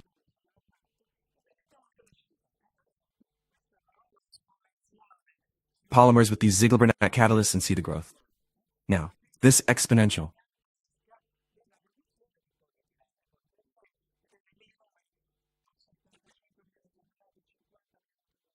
is used a lot. This is really exponential. A gigantic growth in the production of polyethylene, polypropylene. Do you see the numbers there? 75 million tons and 50 million tons, so huge numbers. You can easily understand the drawings there because it's all stuff from our daily lives. So I don't have to explain to you what it is. They are objects of various kinds. I told you before that there wouldn't be a boat club if it were polymers, just to get to the point.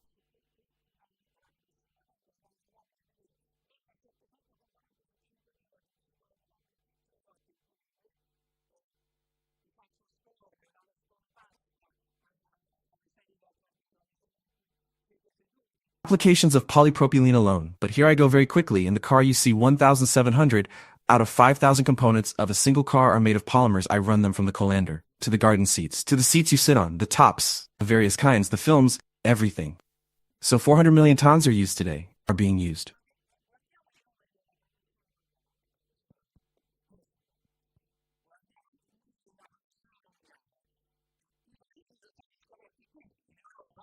But let's look at the world production numbers. That goes. Yes, it goes. Let's look at the world production numbers worldwide. Polymers were discovered here in Europe and in North America.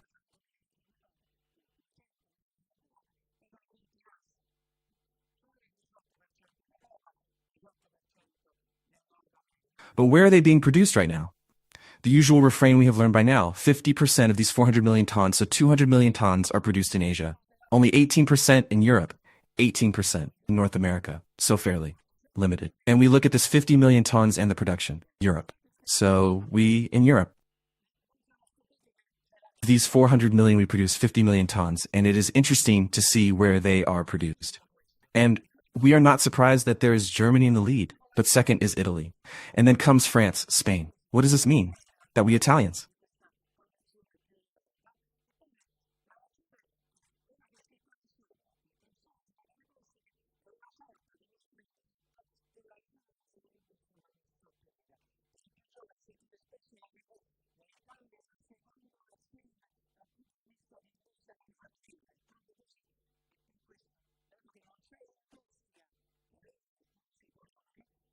have more fun with plastic? We have more disposable items? What is the reason for this higher production? Well, the reason is what is written above. The consumption of plastics is a kind of indirect measure of the importance of the manufacturing industry.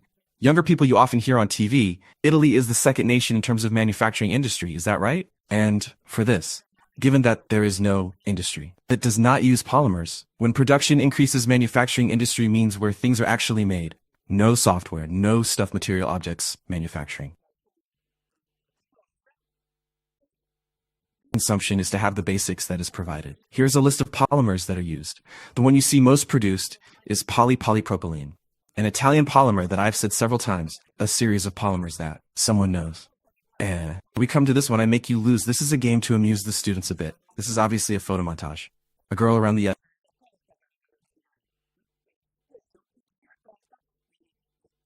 sea to go surfing, and that is a collection of plastic for consumption. This is the positive part that Roberto Guarini was talking about. Plastic must be collected if I want to recycle it. So this is a collection point. So it is not something negative. Something positive has been collected and put there to give it its next destiny, which I will talk about briefly. But the game I submit to the students.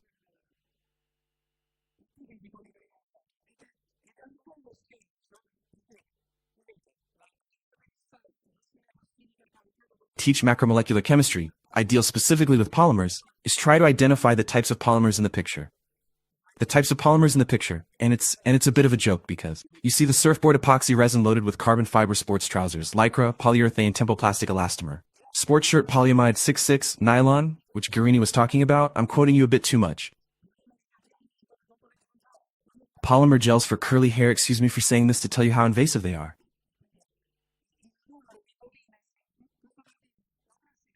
Polymeric is functional components. I didn't mention the dental fillings that this girl will certainly have, and so the number of polymers. This is to say, plastic is not out there. It's inside of us, all around us. Because we use it all the time, including the object that I have at this moment between. Like 50 million tons, 40% goes into packaging. The English word for packaging is perfectly fine, packaging. 40%. And that is the problem because the sector, most prone to environmental dispersion, they are the easiest. The bottle, the plastic packaging sheet, the part that needs to be worked on most. In addition to the other one that has been called the nets, which is very specific. For the sea,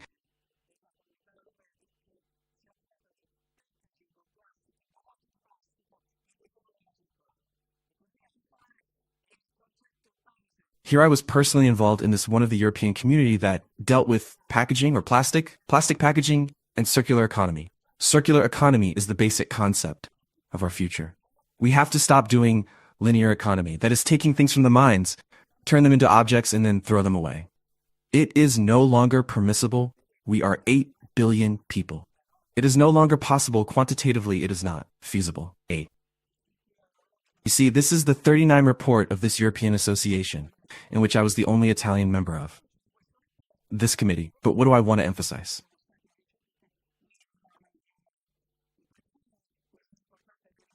That since the launch of this report, many recommendations have been transposed into EU regulations.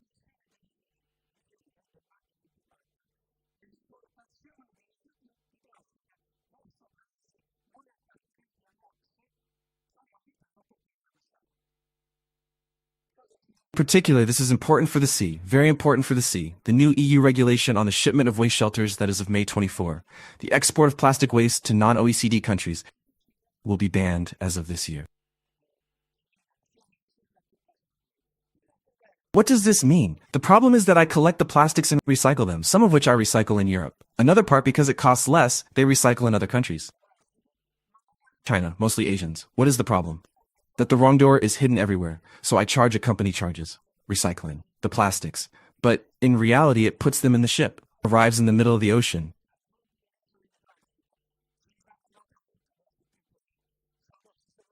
And leaves them there, saving fuel, saving money. And this shipment and control of the waste is one of the main sources of the plastic islands. There was a lot of talk about it some time ago. They have vanished. They did exist, but it was the spillage by miscreants of that for which they had pledged to originate. I come to microplastics.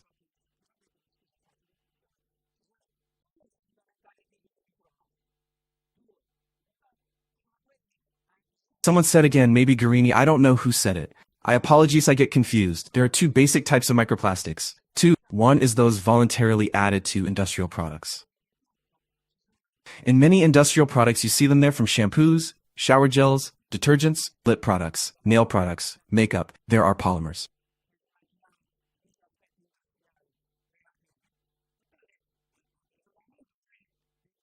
Nanometric and micrometric dimensions.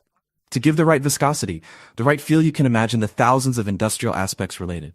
Well, the EU regulation of 2023 made it forbidden if not biodegradable. This is a good step forward because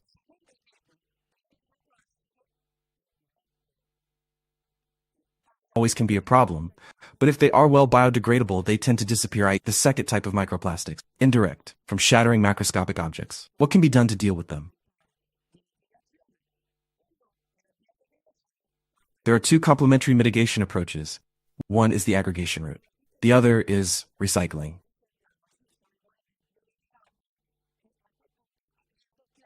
Guys in here might think, well, let's solve it. There are biodegradable polymers. And at that point, we adopt them, and we have solved the problem. One must, as usual, confront oneself not with theories, but with numbers. The numbers are that today, after at least 15 years of 20 years of pushing for biodegradables. Biodegradables are 0.5% of polymers.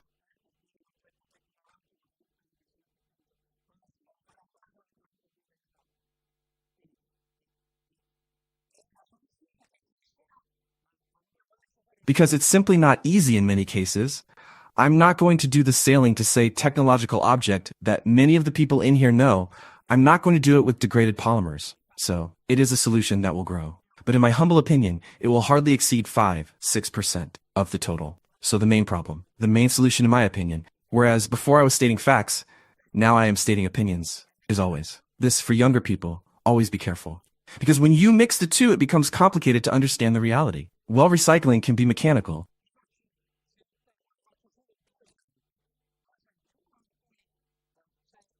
as it is written here, recycling that gives an infinite number of cycles.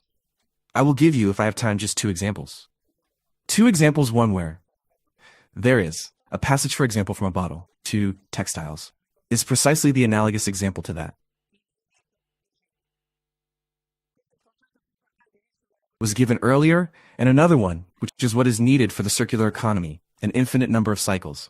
This is the most important concept. The rest you can forget.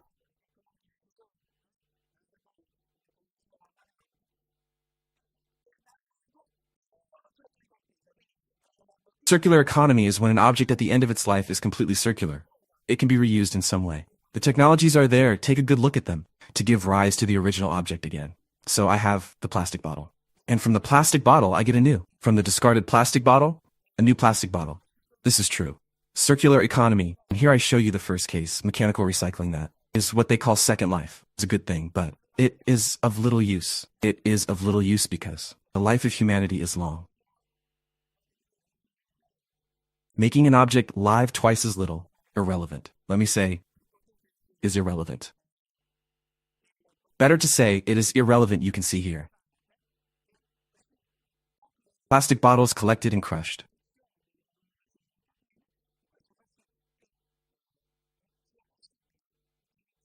And these after-use production, there is a reduction in chain lengths, and this makes it is possible to use those bottles to make some yarn, some fibres. What you see here is what is being done today. It has been done for at least 10 years now, not in California. Are we talking about Pistachi, province of Matera? Where you take the bottles, here they are up there from the bottle you make a fabric, what is technically called a non-woven fabric, a kind of wadding, and then with those you make waterproofing sheaths, and this is clearly a virtuous example. They do business, they make money.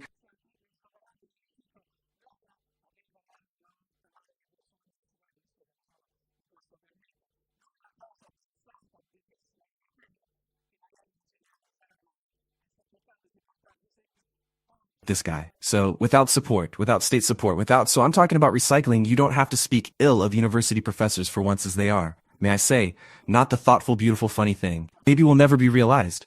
I am trying to bring you examples that are being done today and are being done with in an economically viable way. And this is the last example, which is that of a recycling called closed loop from bottle to bottle.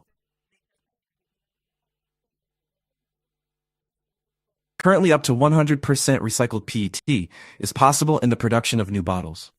A chemical trick has been invented thermally. Chains that become a little stronger after use. There is a chemical trick to make them bigger, simply thermally, and regain the same properties they had.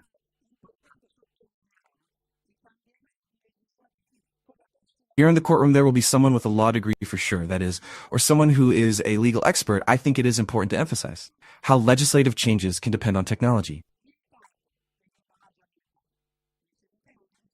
Until a few years ago, I remember it well because it is in my industry. Recycling plastic was banned. Food packaging. It could not be used for packaging as a precautionary criterion.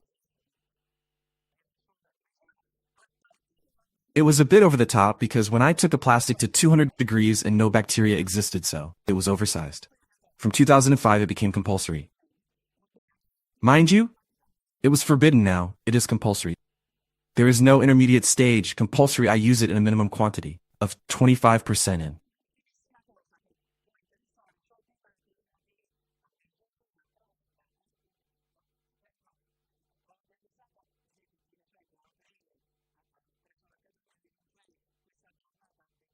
The very last thing that may interest you is that I have some data on Mergelina on Procida.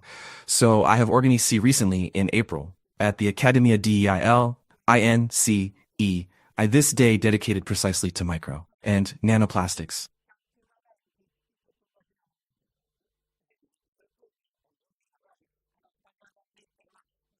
And as part of this day, there was a very interesting report. Here it is, by a certain Professor Duccio Cavalieri from the University of Florence, in which he did a series of samplings throughout the Mediterranean basin. You see 23 points there is Mergelina, but they put it wrong on that map. But this I am a Neapolitan, you see. And what did they do? They have done aquamarine samples.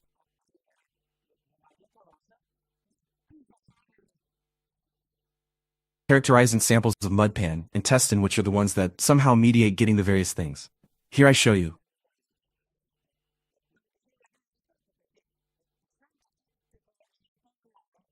Let me make a point. You mustn't believe too much in these don't tell my colleague. One must not believe them too much because, being somewhat new technologies, still not standardized, it's not like doing the analysis. Who tried to do it is complicated. But it is certainly interesting that Mergelina is a minimum in this,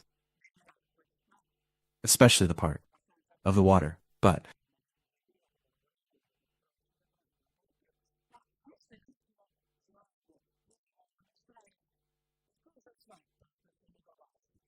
so quite low numbers for both Melagelina and Agripolici Procida. Procida is a bit more, but this is the last slide I want to show you. What is this microplastic made of? According to this analysis, again there is a level of uncertainty. There is a level of uncertainty. Let's focus on Mergelina for a moment. There are only two colors, according to this analysis, in Mergelina. There are a few microclasses we saw a moment ago, but these microplastics are dipping from polyethylene, pussy of plastic, and polyamide, nylon. Why am I saying this? It is the only place in all these 24 sites where there is nylon. And the only explanation again could be crushed nylons, somehow got collected. Another concept that is important in this graph is not believing the number precisely.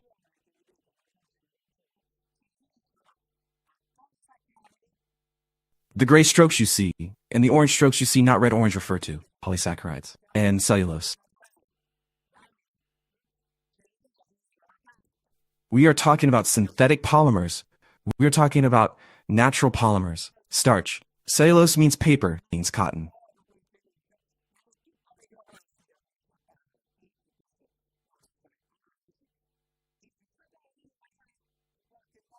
What emerges in here, careful, as they say it's not all gold that light, it's not all microplastic that appears in these analyses of ours. And let me put it this way, somewhat provocative. And, for better or worse, microplastics have always been there in the environment. Why? Since the earliest days of paper use, and with so much use of paper and cotton, there have always been in the environment. The problem is to avoid getting gigantic quantities from these. 400 million tonnes. So the conclusions I would draw are there are technologies to limit the problem of microplastics, biodegradable polymers, designs of plastic items suitable for sorting and recycling, closed-loop recycling. The part below is not a fact, a subtle suggestion. One must always be careful. One must try to avoid uncritical alarmism.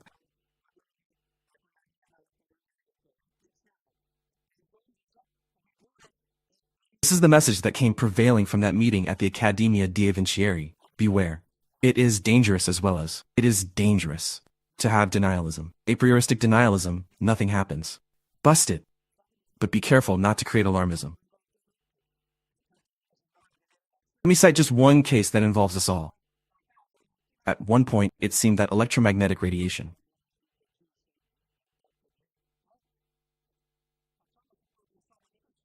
was the cause of all evil.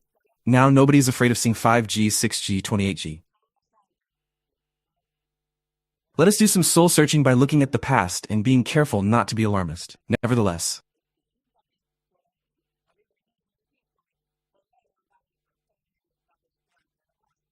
I would like to give the message that plastic should not be collected. Plastic should be collected all right, and even as a child I had my young children. With them went to remove plastic from the beaches is absolutely important.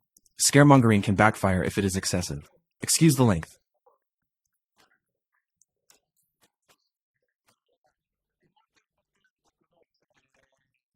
you for your attention. Thank you very much, Professor. Professor Gura. Then.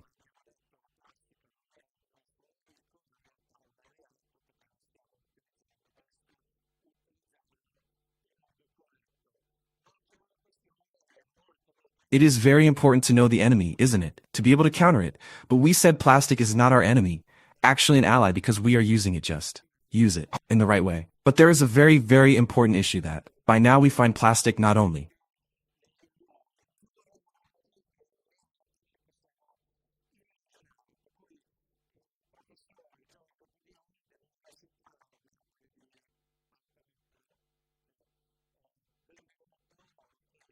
in our seas, in our fish, in our bodies, in our vegetables everywhere, but we also find it in the most remote places that we cannot even imagine. So Professor Giorgio Budilon of the University of Naples, Canton European, that is welcome and tell us a little bit about this thing that plastics are found up to.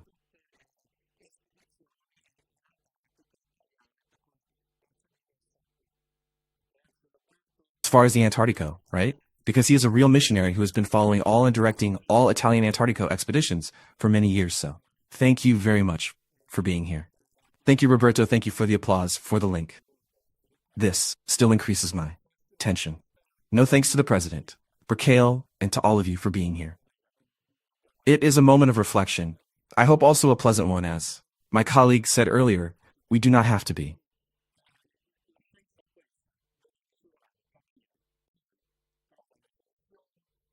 Alarmist and positive, but let us understand what is happening. Science is this: it must measure, understand, then find solutions. There is technology, and we move forward. But the first thing is knowledge, and I am lucky enough to be part of a group that gives around 40 years in polar science, marine polar sciences.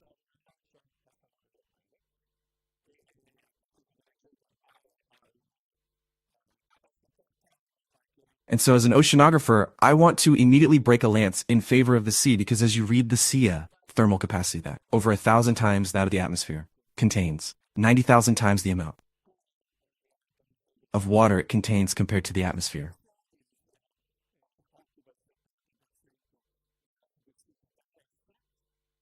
Obviously receives 78% of the precipitation, receives 70% of the Earth's surface.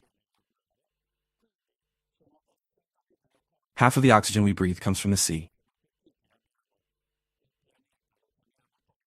So I absolutely agree with writer Clark, who says, but why do we call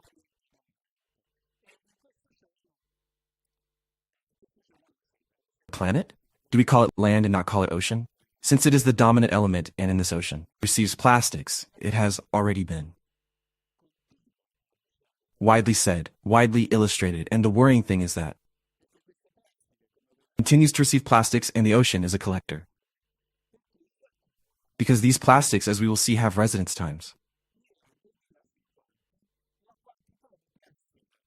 Enormous, so they accumulate, and it has been estimated that in 2050, the amount of plastic in the ocean will exceed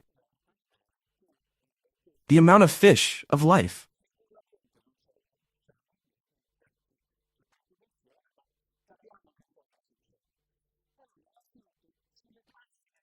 Life that is in the ocean. So certainly there is no alarmism, that is concern, but we understand what is going on. So first of all, about the plastics that we see on a daily basis, right? We go to the sea, the lucky ones go by boat here. It's an aviation club. Many of us are lucky. We see the plastics, we see them floating. Well, what we see floating around is 0.5% of all the plastics that the ocean contains. It is a crazy figure. When I met him and read the articles demonstrating this, I could hardly believe it. 0.5% is a tiny amount compared to the total, and everything else is. Where is this plastic stored? The bottom of the sea? In coastal areas, so on the shores, for the most part.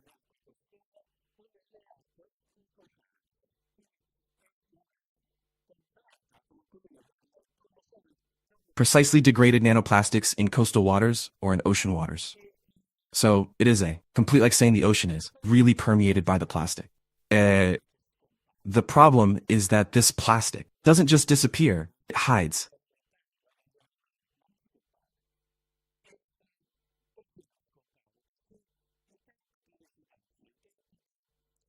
It goes into sediments, it goes into food chains, it goes into animals, but it doesn't disappear. And why doesn't it disappear? Because the residence times, the times of degradation of this substance, as has already been explained, range from a few years to hundreds of years. So, what we are doing now, we mortgage future centuries. In this, I must say some sensitivity is now there. For years and years, as Roberto Guerini also mentioned earlier, the problem, nets, of plastic in the sea, in short, the government, also urged by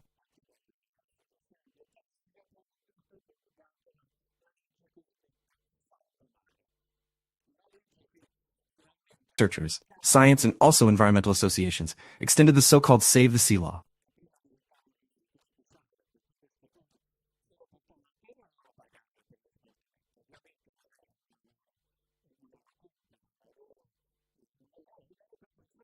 A law that finally takes charge of the problem of plastic collected by fishermen, which before became a special waste for which fishermen, if they brought it ashore, had to pay for disposal. Obviously, it was not their task, their duty, their burden. So they collected this plastic in their nets and threw it back into the sea. So this hopelessness continued. Light of shadows, because if on the one hand the law came out, still light are the decrees, the implementing decrees. So, let's say it is a first step, but let us not despair.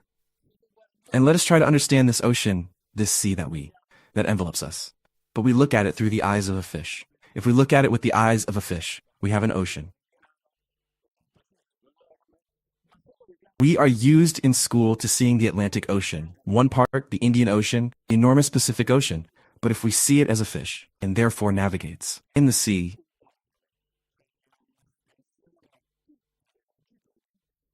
we have an ocean, and the only ocean that is circumpolar, that is an extension to all longitudes, is the Southern Ocean. The whole ocean, all the waters that envelop Antarctica.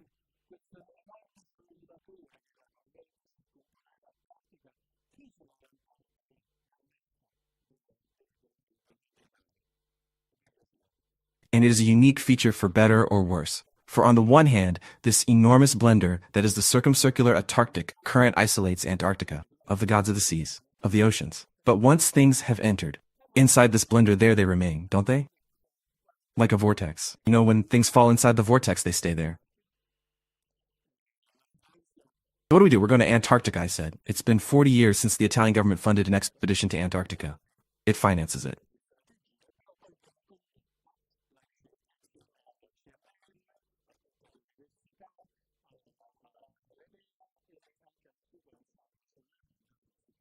I'm part of the National Scientific Commission at the ministry, so we give the directives, the strategies, but then the research is carried out together with CNR, all the universities, INEA, and also the National Institute of Oceanography and Geophysics of Trieste. We have 3 stations. I don't know if everyone knows this, but we have a station in Antarctica.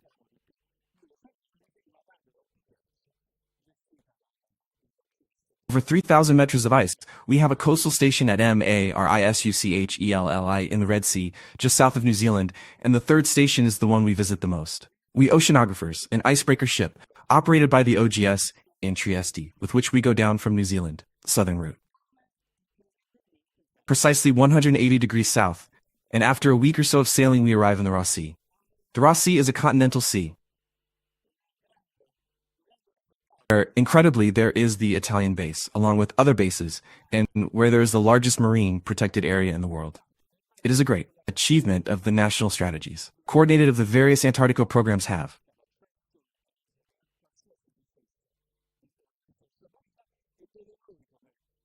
Established in the Red Sea, the largest marine protected area where therefore fishing, access, use of any resources regulated, of marine resources, and where we as Italian project in particular is Parthenope University, we monitor year by year the conditions, oceanographic, physical, and chemical conditions of this area. This is an example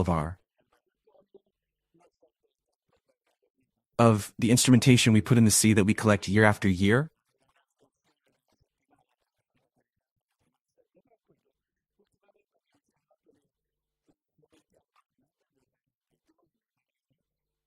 The weather is not always good this way, but it is often bad this way.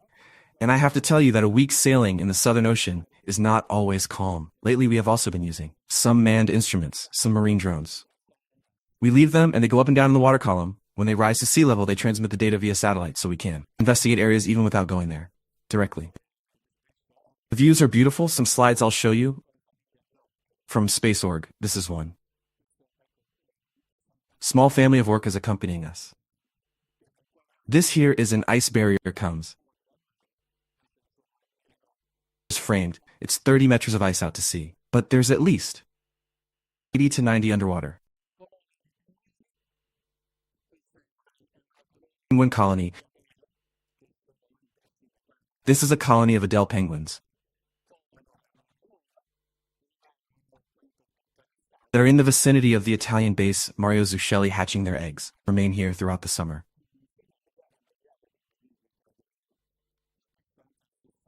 And live with thousands and thousands of individuals among them.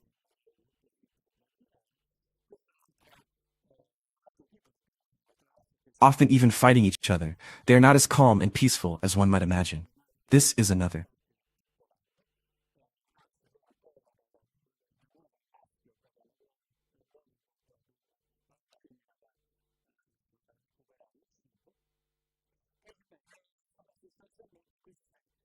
Type of penguins. Another breed that are emperor penguins, much more elegant, beautiful. Those are the only animals that stay in Antarctica all year round. In fact, they hatch the eggs. The male hatch the egg while the female goes to retrieve the food. And well, basically these communities of animals, of penguins and others are also subject to plastic, a bit like us. The latest data. And they are not even the latest data because they show that already in about 40 years ago, the first indications of the presence of plastic in Antarctica were already somewhat identified. And what do you see? You see that in 60%.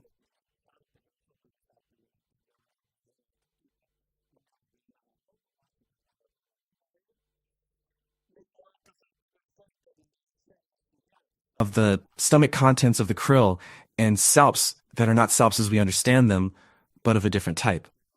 We have nylon, don't we? We were talking about nylon before. In 97% of the birds studied, it was found. Microplastics and plastics were found because often the bird confuses it as food and therefore goes and picks it up. And also in penguin droppings. Microplastics have been found. So even there in this area, so remote and so apparently. I showed you earlier the footage apparently. How to say paradise, and even there the plastics arrive. Is this a local problem? It is not so much a local problem. Here it is because if we go and see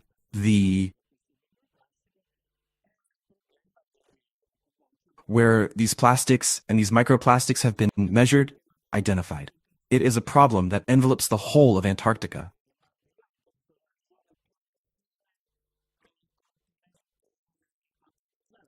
There's some major areas with concentration. This is the Antarctic Peninsula, the Weddell Sea. These are the closest areas to the anthropized continents, so South America. But the problem is everywhere.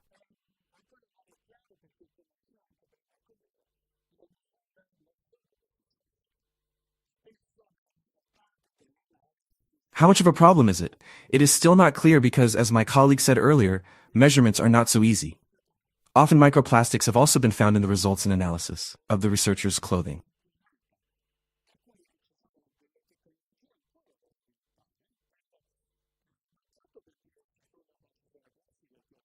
And so the measurement is not one that can be a polluted measurement.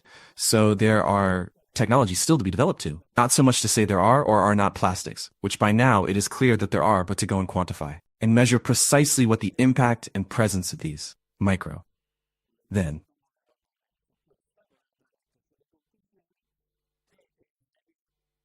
I didn't want to go on this. I wanted to go here on the conclusions. But the microplastics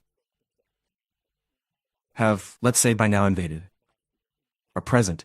It is a world without microplastics, and it is not imaginable. They have a significant ecological impact. What is fundamental then is to go and monitor, continue to understand where they are, how they are, and where they go, these microplastics, but above all, reduce. precisely the entry of these plastics, as Roberto Guarini said earlier, into the environment, because going to recover them afterwards too.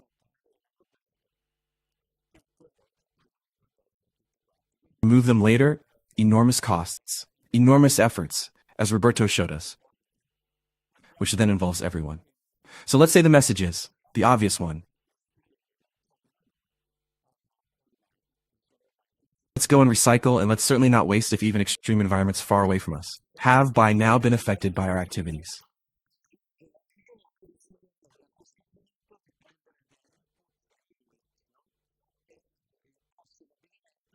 Thank you for your attention. Thank you very much, Giorgio Budilon.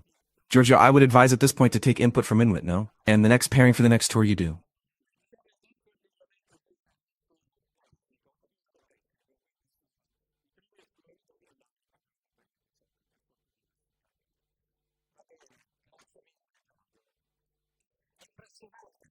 I want to see you dressed in sealskins or something. Yes. As I say, our clothing is very classic, very technical. So I mean, the first explorers used to go with sealskins. Luckily, that's changed now. All right, thank you very much, Giorgio. Impressive not to see that up to the most remote places you can find plastics. Now we have the honor of having here with us from the Research Institute of the National Council, CNR, Professor Maria Emanuela Errico, who tells us how and what we have to do. I'm not a professor. I would like to give myself a title that I do not have.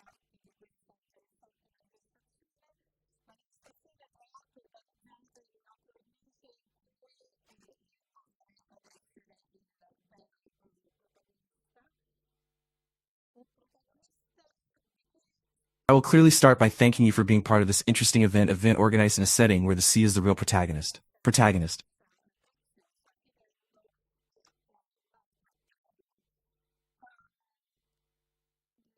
A protagonist whose strategic importance and its being a precious resource is too often forgotten, ending up by mistreating it.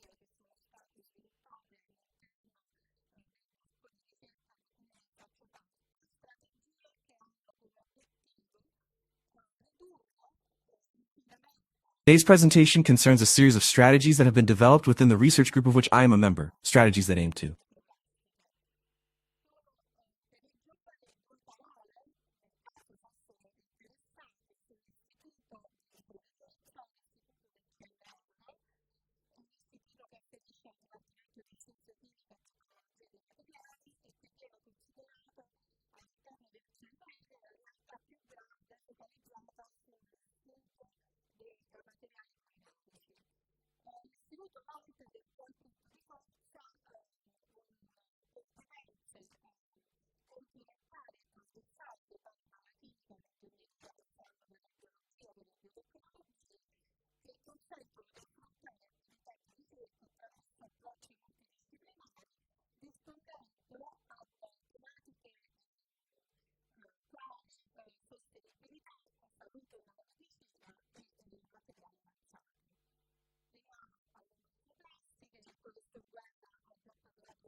reduce environmental pollution, and in particular marine pollution caused by plastics and microplastics. Just for young people, 2 words.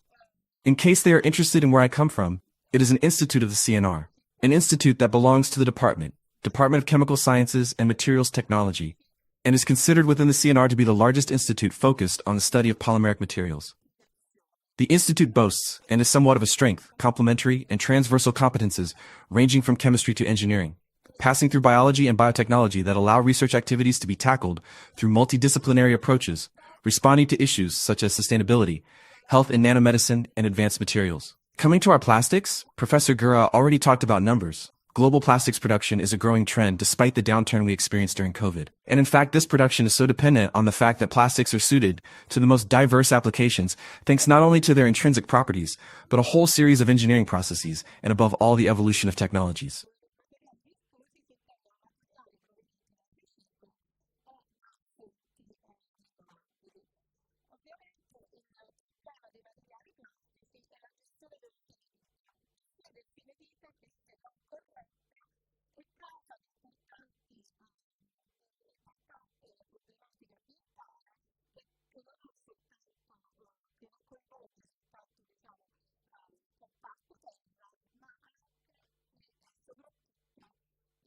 The fact that the origin of the plastics in use is not very strong concerns the fact that mainly, I would say almost entirely at world level, 90%, a little better in Europe 80%, is of fossil origin. So we have for very small percentages on the market of virtuous materials, where by virtuous materials we mean materials from recycling or renewable sources. Obviously the problem with plus plastics is end-of-life management. End-of-life management, which if not corrected is the cause of major environmental problems that not only involves, let's say, the land sector, but also and above all our seas. Official data estimate the annual presence of around 12 million tonnes of plastics in the waters. As the previous speaker said, it is even estimated that in 2050, if the trend does not change, there will be more plastics than fish. And to make the problem of marine plastic pollution even more dramatic, let's say, are the microplastics.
Microplastics can generally be of two types, primary microplastics and secondary microplastics. And the problem is not only a terminological problem, or where microplastics come from, but depending on whether they are primary or secondary, they actually condition what mitigation strategies can be put in place.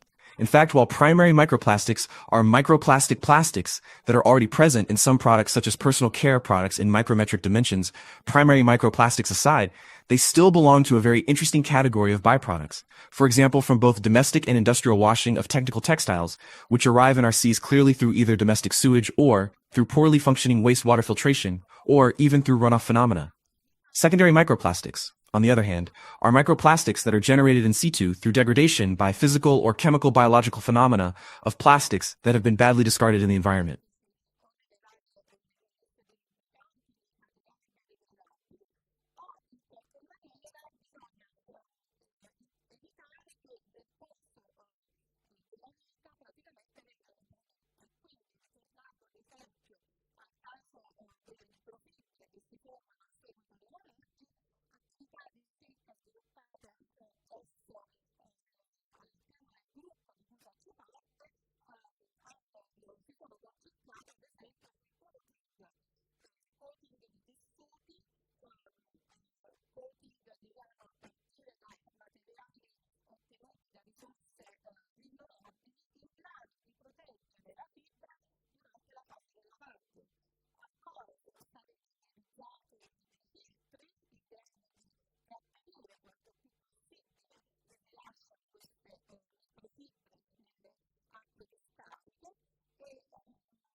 Over the past 15 years, the Institute has focused a great deal on the study of microplastics from domestic textile washing, and much has been done in terms of identifying and quantifying these microfibers, which represent a truly serious problem.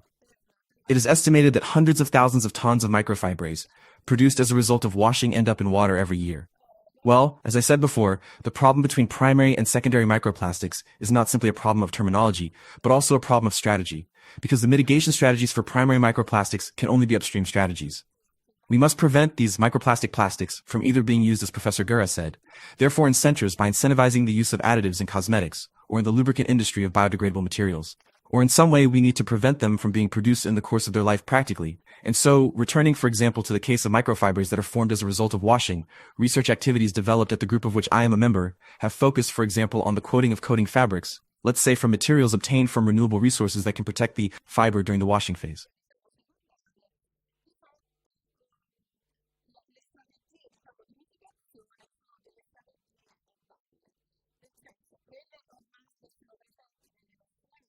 In addition, filters have been engineered to retain as much of the release of these microfibers as possible in wastewater. And particularly interesting was the collaboration with a giant, Inditex, through which a new formulation of a detergent was developed, in which there is a tensor capable of protecting the fibers from the mechanical friction, let's say, that occurs during the washing phase. These activities have often been an integral part of European, national, and regional projects, and have also allowed us to create a network, a highly prestigious international network, and to promote, let's say, every 2 years an international conference centered on the problems of microplastics that welcomes countries from all over the world.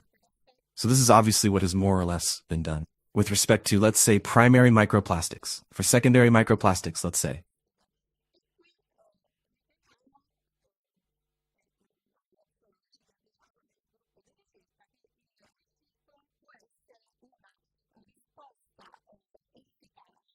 let's say mitigation strategies are downstream strategies, in the sense that those that are now present in our waters, only extremely sophisticated and expensive filtering systems can solve or partially solve the problem.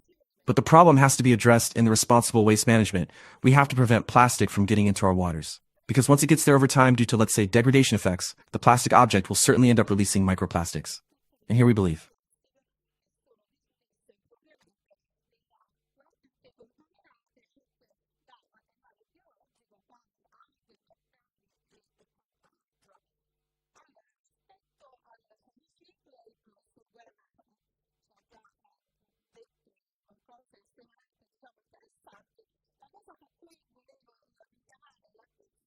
Recycling must necessarily go through responsible collection, efficient separation of the various classes of materials, and a whole series of pre-treatments, including washing, which is particularly critical, especially for all those plastics that are improperly disposed of in water, because they are also contaminated by biological materials such as algae, bacteria, and so on.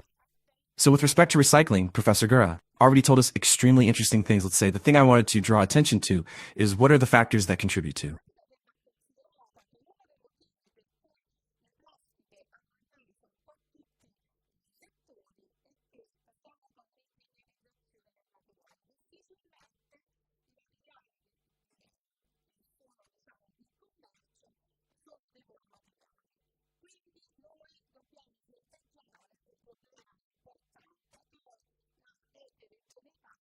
I wanted to draw your attention to the factors that contribute and represent critical points in the definition of the most efficient recycling strategy, as well as being technologically scalable.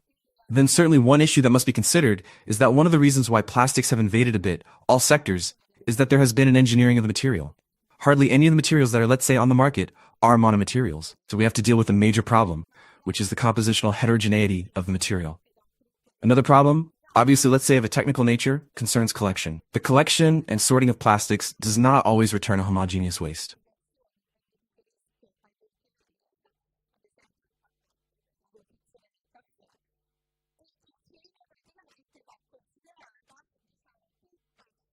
We have materials that are increasingly complex, even from a structural point of view, precisely because we expect materials to be more and more responsive to specific applications. And I'm referring to multi-layers, for example, the coffee pack. Finally, practically speaking, we have to consider all the thermodegradation issues that most probably we often say materials incur during their life cycle. Another variable to consider is the compositional variability of the waste stream.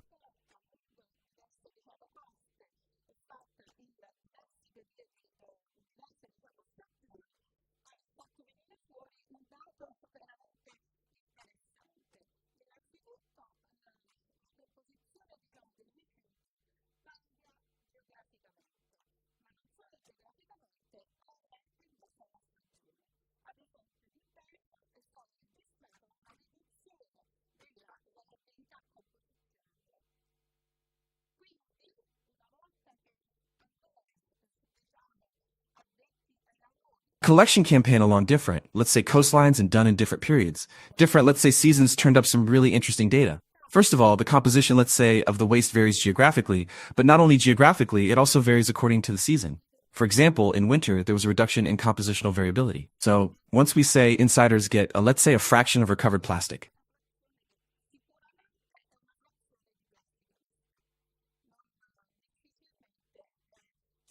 fundamental before devising any strategy is the identification and then the definition of the composition of the fraction that is certainly a fraction of plastic seen. It is not unlikely that we get a monomaterial.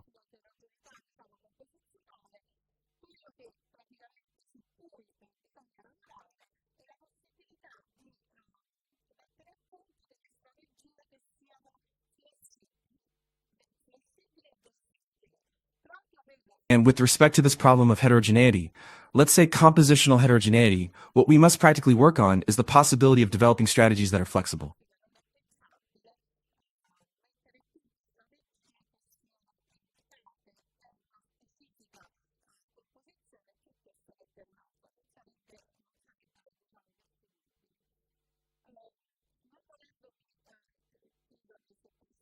Flexible and versatile precisely to cope with the variation, let's say, of the flow according to season and geographical origin. It is unthinkable to develop strategies that are suitable for one specific composition rather than another. It would not be, let us say, feasible. Not wanting to get lost in the technical details I wanted to bring to the discussion I wanted to show you.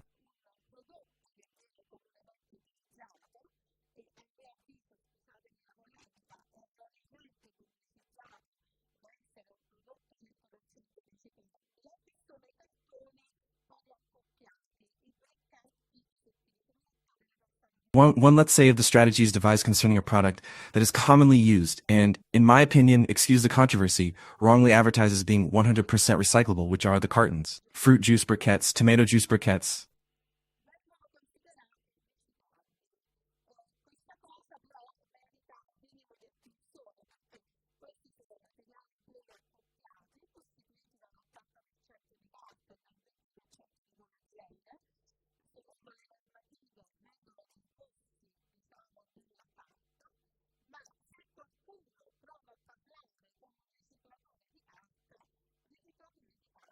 Often incorrectly referred to as Tetra Paks. Tetra Pak is not a brand name. It is not the type of material. They are considered recyclable. This, however, deserves some attention because these are polymaterials consisting of 80% paper and 20% polyethylene. According to regulations, they are discarded, let's say in paper. But if anyone tries to talk to a paper recycler, the percentage of plastic as a residue that carries cellulose that is still useful material for them has increased considerably to be recycled, but which in fact becomes waste.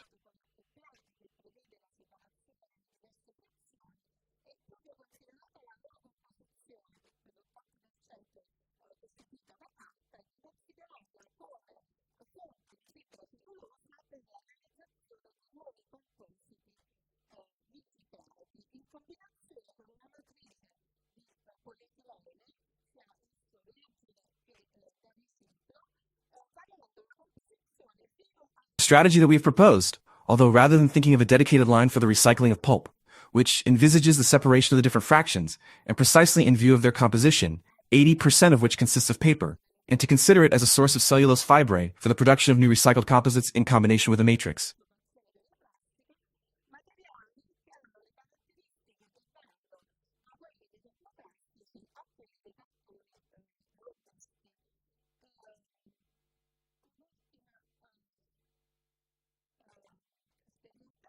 Polyethylene, whether virgin or recycled by varying the composition by up to 60% pulp milling, and we were thus able to obtain using process technologies that are commonly used in the plastics processing industry, materials that have characteristics ranging from those of thermoplastics to those of strong cardboard. A final experimentation concerned nets, the famous fishing nets that have been so much cited, and fishing nets had been proposed a bit of a gossip there. The fishermen's associations were asking us to reinstate the fishing nets, so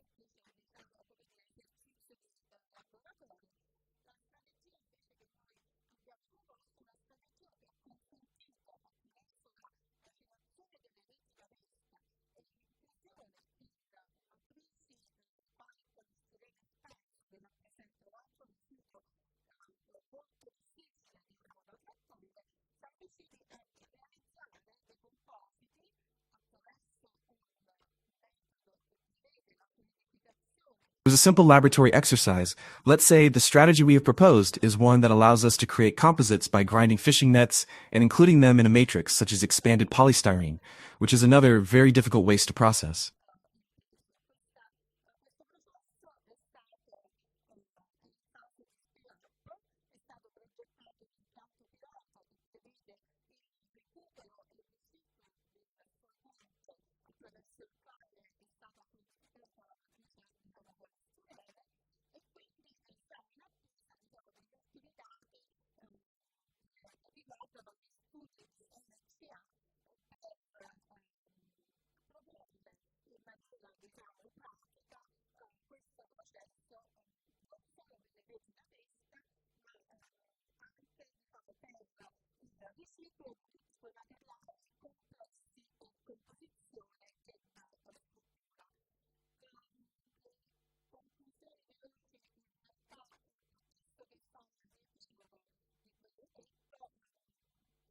Through a method involving the fluidification of the plastic matrix, such as polystyrene or decomposites, with a quantity of, let's say, up to 80% filler.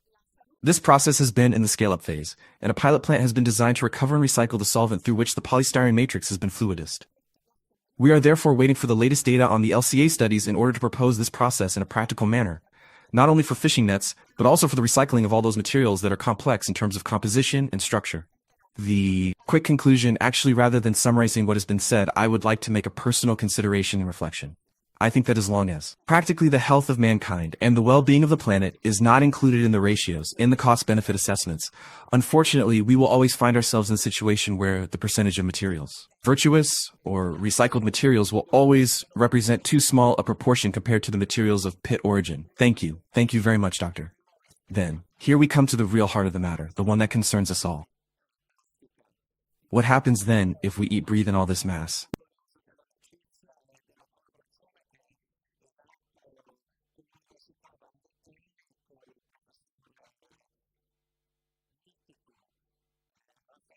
Plastic. In this case, I am very proud of the friendship and collaboration that has been established with the Vanvitelli University, with Professor Mythical Raphael Marfella, who is with his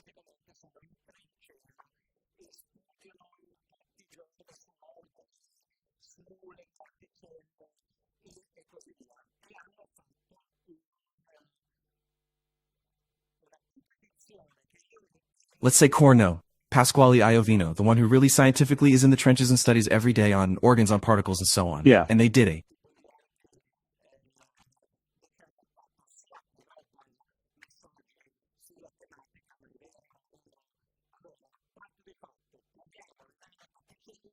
publication that I consider extraordinary because on the one hand, it also took enormous courage because you were then also, let's say, tad-ass no by messages on the subject.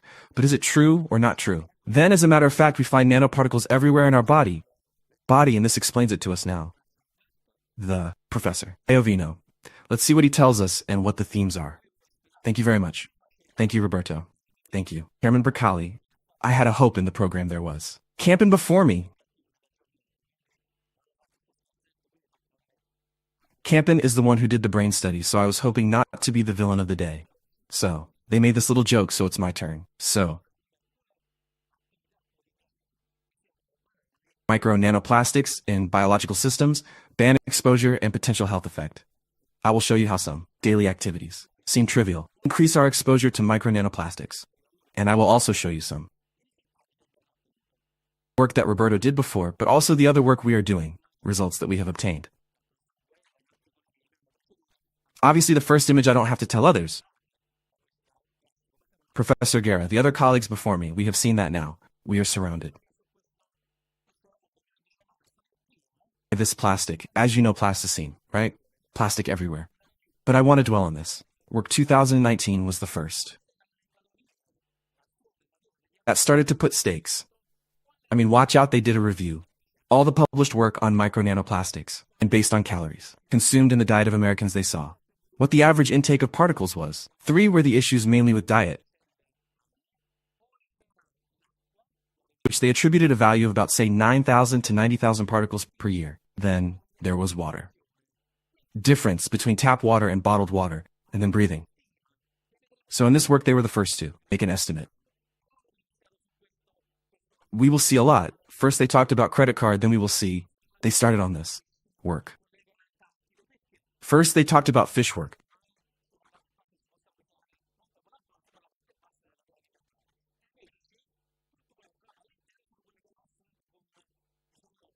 Colleague in Antarctica. Why? Because the fish are now, we can bizarre not then with the base, but the lower part of the food chain. And the fish. What we find inside are the ones that have taken with, let's say, the environment they live in. There are no other factors. Thermal type like humans may be, or respiration, and this is a study. What did they do? They determined the content of the content of plastic in the gut of fish, all over the world. And we see that. We now find everywhere, so they are ubiquitous pollutants. And there's a blue and red difference. They found the difference that in seawater there is less of them, because it had a dilution effect, whereas in freshwater, rivers, in lakes, potters were significantly higher in this case.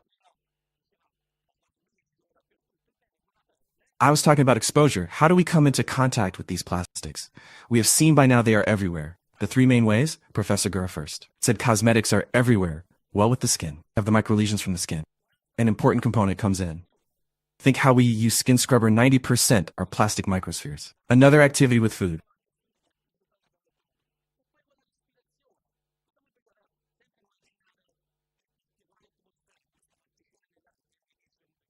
Food, then we will also see it with bottles, all terms. I will show research that we've carried out, studies of the results we have obtained, and then that breathing we are used to always imagine. The atmospheric detail, these particles in the area PM10, PM25, or even smaller particles that often travel together with particulate matter. Go back. We were talking about this work. The credit card, attention, this work in 2019-19 funded by the WWF. But 2 years later, the same authors published another paper and where 5-gram weeks were 0.7. After a few years, other work came out where they redid this calculation. And they were slightly lower, so be careful, I agree. We should not be alarmist, because the problem is twofold. You tend to shoot the numbers, not. Let's say many times do not have a certain scientific robustness. And there is also the problem of analytical instrumentation.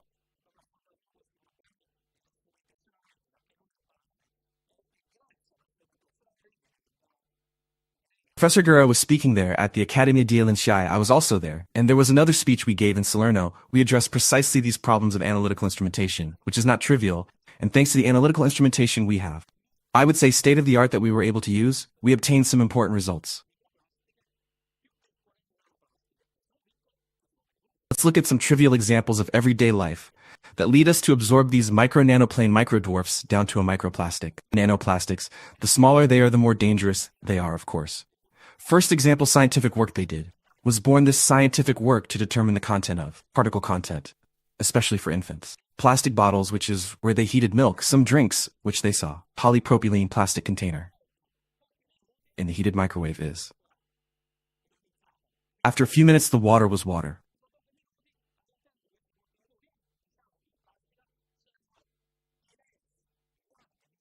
Honest, filtered, there were no plastics. After a few minutes inside this, let's say, plastic container, there were several billion micro-nanoplastics.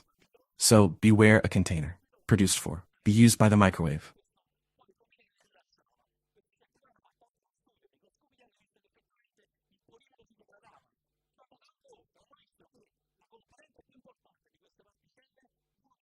The liquid inside water, inside this polypropylene released. These researchers also did a study. I microscoped and saw that indeed the polymer was degrading. They went even further. They saw that the most important component of these 1-2 micron particles, the smaller ones.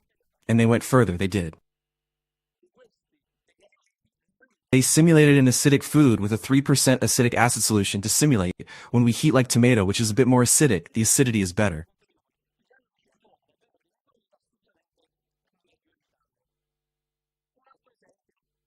These foods exponentially increases the release, hence the degradation. So the message I want to give glass containers or other containers, so even if there's a logo, it's fine for the microwave, absolutely, is best avoided. Another example, this study, that also came out a few years ago, tea. We all take tea in the morning. It's not the tea that's the problem, it's the tea bag, it's the container. Because, unfortunately, these to have those mechanical characteristics. So 95, 100 degrees, several minutes, the bag if only made of cellulose could.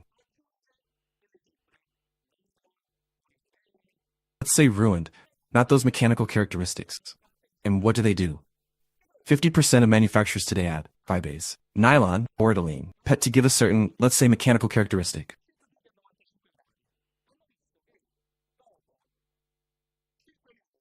Have we seen these researchers?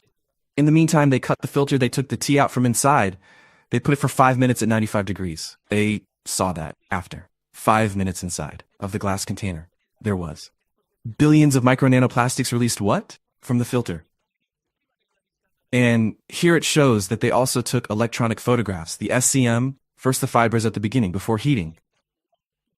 It sees some degradation, and here it shows the very, very small particles.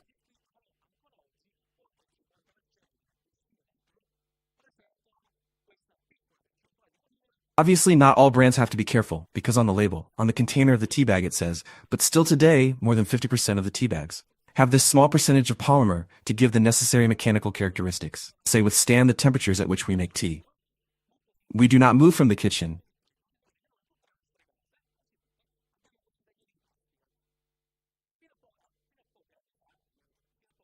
Another very nice job they did until the year 2003. You must know that we in all our homes, almost all of them, have these plastic cutting boards. Until just a few years ago, at least all of them, until a few years ago. You didn't know, you didn't estimate this from yesterday what the revival might be. In fact, we see that they're shredded. In this work, these colleagues, what have they done? They have taken a specific area, they cut it. With different cutting techniques and with different products from carrots, some vegetables, well, they saw that. There were two types of materials. Polypropylene and polyurene, and there's a difference in the type of material. The polypropylene had more particles released, and another thing they saw that of the particles, all. The size of less than 100 picrons, 50% of those particles we're going with. The food we ingest, the other 50% was washed away with water when we washed the cutting board. So this another important fact about exposure, something we do every day normally with. In a way we say without doing much. Without doing exceptional things, then we are still exposed to these micro nanoplastics. I was talking about water.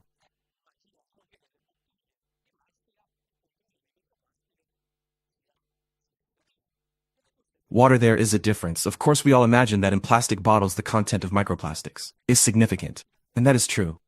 This work tells us one thing carefully. Meanwhile, that reusing plastic bottles is the worst thing. Because as we reuse them, the mechanical properties of the particles in this bottle are ruined, and therefore more and more is released. Major engine, reused plastic bottles. Microplastics have also been found in glass bottles. Why? Because obviously the cap underneath there is a glass seal, and many times when we open the cap,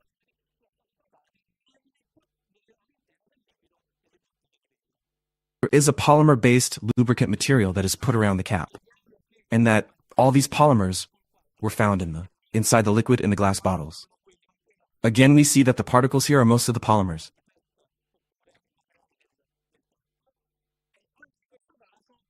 Found were those with which the material of the mainly PET bottle was formed, or the material of the cap. Again, we see that the particle size is very, very low. So this is another piece of data that should give us pause for thought. I bring you here another work that we did. Let's say like my PhD student. We evaluated the exposure to the let's say to microplastics, with drinking water. But this time we evaluated different types of intake. Bottle, water, the household filter that we have at home.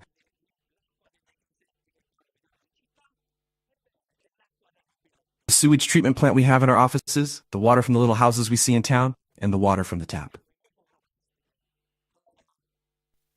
Yet another positive result, the best result, is tap water, okay? Like microleptics.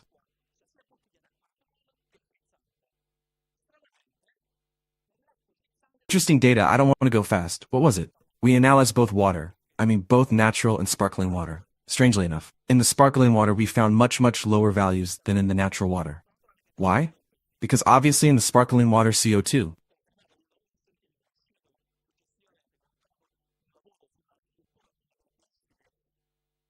Bottle is thicker and more robust than natural water bottles, which tend to break. This is one of the explanations that was then confirmed by a scientific paper that came out later that did just that. work on the structure, the characteristics of the polymer to see from this, let's say, to address this issue. And this is where the sore point begins. Let's see, these plastics, where they come from. These are a whole series of scientific papers.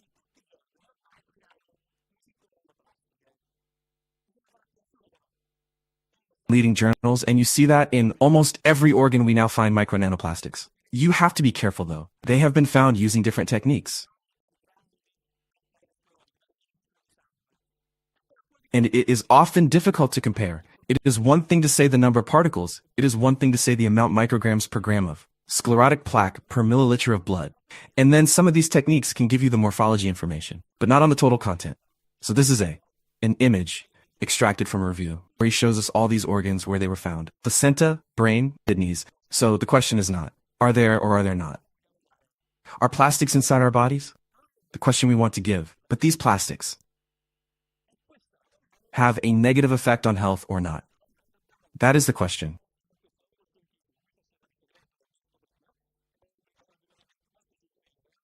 Let's say this question has been answered by this scientific work that Roberto referred to earlier. We published in 2024 in Louis INGRAND. For those who don't know, it is among the most prestigious scientific journals in the world. What did we do? We determined the micro nanoplastic content in subjects who had problems with the cardiovascular system. See what the problem is. Meanwhile, once we have published this work, we had an unexpected result, an unexpected media response. How did we interpret it? It is the signal that there is a public demand, is research cannot ignore. The public demand is these. Pollutants have an effect on health or not? And we, by giving this answer, nothing exceptional. Compared to the other work, we went a little bit further because we saw what the link was. Effect on health. But the answer we got, we interpreted it this way. There is a strong demand about the effects, health effects of these pollutants.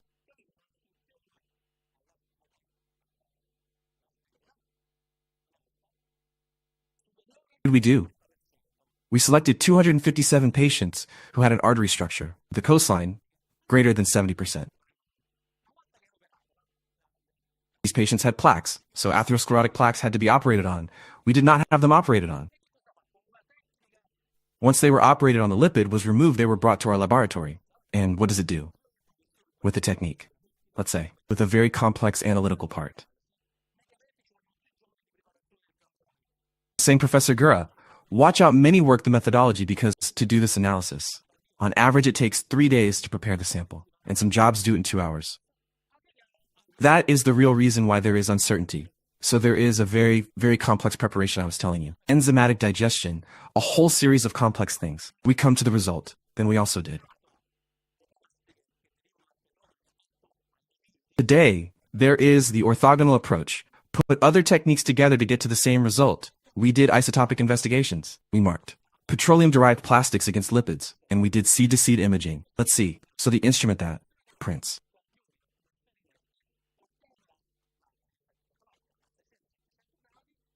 has been this pyrolysis gas mass. What is it? It is either we do a thermal decomposition of the sample in an inert atmosphere, bring it, the plate to 600 and 700 degrees. We degrade the polymer, turn it into a monomer, and that's the fingerprint. The advantage is what? That we get concentration, microgram on gram of plaque, microgram on milliliters of blood. We can determine both micro and nanoplaque plastics. We don't have a size effect, and we can identify all the polymers we find in each analysis. We have optimized this process. Analytical procedure for 11 of the most common types of plastics.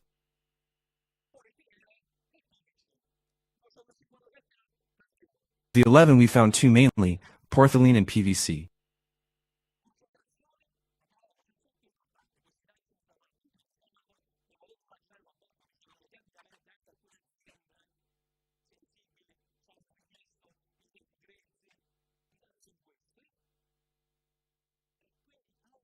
$257 samples. In 150, we found polyethylene in 31 PVC concentrations. We found significant concentrations. This data was done in triplicate, which, as you can imagine, Roberto said in the media, even some sensitive companies asked us for the raw data. The data are these. And therefore also, the value we found was important and high. What did we do? In addition to finding the type of polymer inside and the concentration, we did the count using a technique. With the SCM and EDX, we took photographs and the plastics we found inside, these atherosclerotic plaques. That is a particle you see there.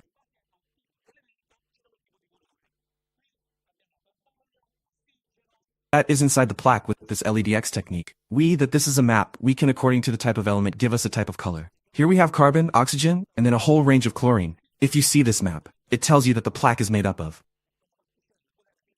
carbon, oxygen, but when I put chlorine, there's only one point, and that particle was PVC, okay? So this is how you do the data with gas mass virolysis, the data with this technique. Above SIM image, electron microscopy, here are plastic particles detected inside of the atherosclerotic plaque. Left. Plastic particles inside the macrophore. That's a macrophore. The macrophore are these organelles that have the purpose. They are scavengers. They serve to engulf, to phagocytes, bacteria, viruses, foreign particles. The macrophore here did its job, ate this foreign shot with the plastic. Then the macrophage died, became a spongy cell. The problem is that when we have plastics, these spongy cells weaken the plaque. And this is one of the problems.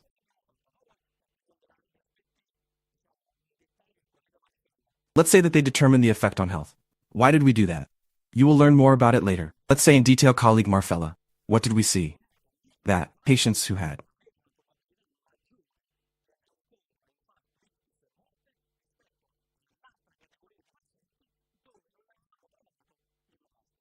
determined microanaplasms were more likely to suffer heart attack, stroke, and death than the other category of patients, where we had not found microplastics.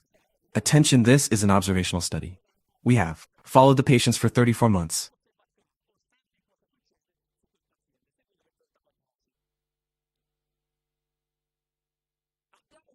We knew where the microplastic was found, and then after a long time, we saw what we found. So it is not an observational effect. Observe what happens on that patient followed for 34 months.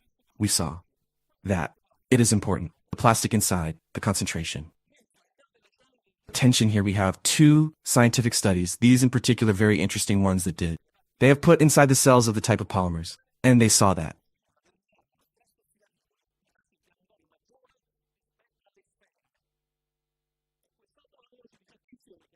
Shape was important. The particles that had an irregular shape were those that were able to determine an oxidative stress, a greater inflammatory process than the spheres. And this other work tells us carefully that the irregular shape of the polymer particles reduces the efficiency of phagocytosis, causing chronic inflammation. Persistent. So important information result. It is good that found polyethylene, PVC, concentration, but it is important. Morphology of the particle, because if it is the morphology like the one we found in the macrophage, which is irregular, you go. Reduce the efficiency of the phagocytosis and you find yourself with chronic persistent inflammation. So you understand well that, in addition to finding the number of particles, you need a technique to see the shape. And this is the tool that has arrived. A year ago in our research center, in our group, we were the first university in Italy to have this instrument. The LDIR is a technique. It uses a quantum cascade laser coupled to infrared. And what is the advantage of this technique? You see some procedures. Here's the picture in my laboratory of the instrument in operation. There. A hand from filter you get to those images. And this is the result. Find 300-400 particles on a filter. Fine. Of each particle, I have the image. Natural image, the digital image. Infrared spectrum of each particle tells me. Polymer is polyrene, PVC, but that's not all of each particle.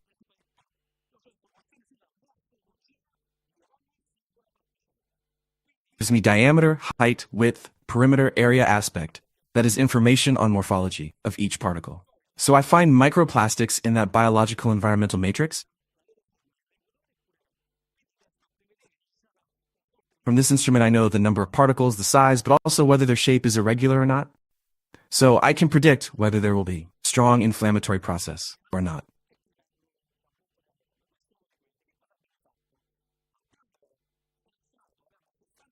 This instrument allowed us to start doing some work that before, let's say, we couldn't. This is one of them. What did we do? We had 60 patients, 20 with acute infarction, 20 with chronic coronary syndrome, and 20 with healthy arterial control. These 20 patients. We had 3 blood samples for each one. Arm or wrist blood before the quack or after the quack. It's like, if you have a dam, I have to take the water before the dam broke. So just before.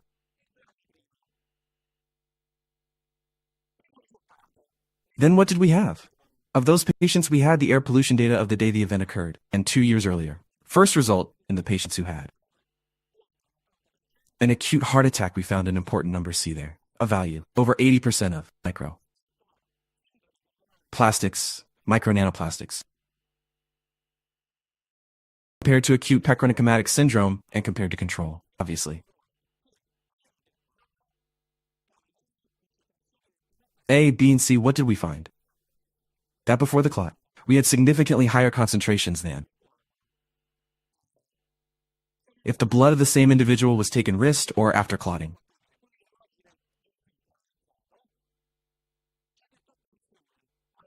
We went on. The ID, the technique I showed earlier, what did it show us? That is the image of a filter analyst. Told us attention when you have acute infarction, the average particles are much smaller. Another piece of information that I gave us before we couldn't do that, where there's the Quaker. Their morphology is different. Where you have there.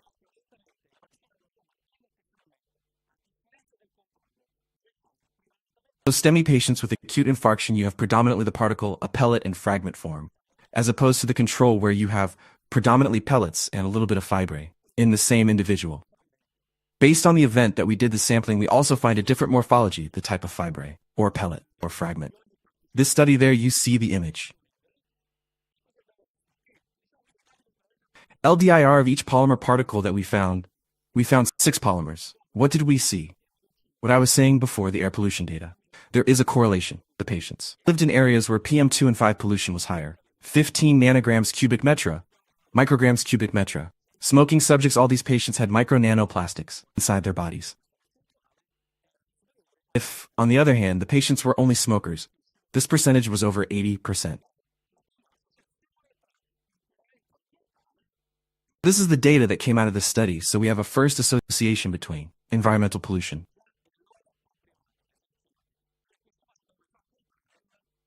health data, focusing on people who already have their own selected problems. In this case, we also took a panel, a sample of healthy subjects with healthy arteries. Another work.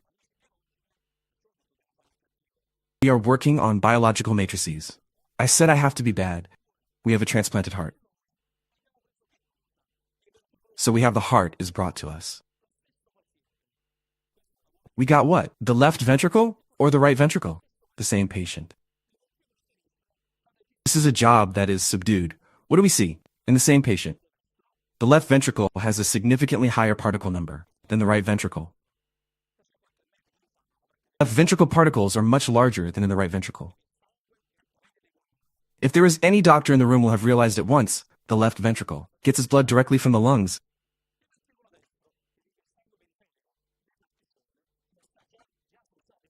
So what we breathe in, or if we've smoked, comes directly into the left ventricle.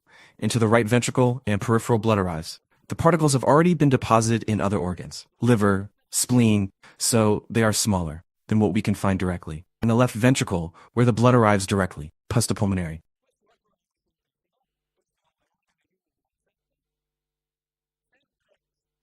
This is another scientific paper. This is Underview Lancet. Also on the lungs, what have we done? We started with a number of over 200 patients.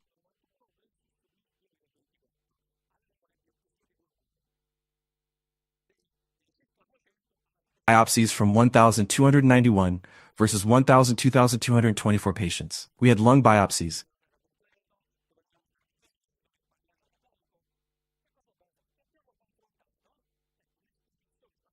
Of the 200 or so, we ended up with about 40 and 40 because we excluded where the paraffinization process was not complete.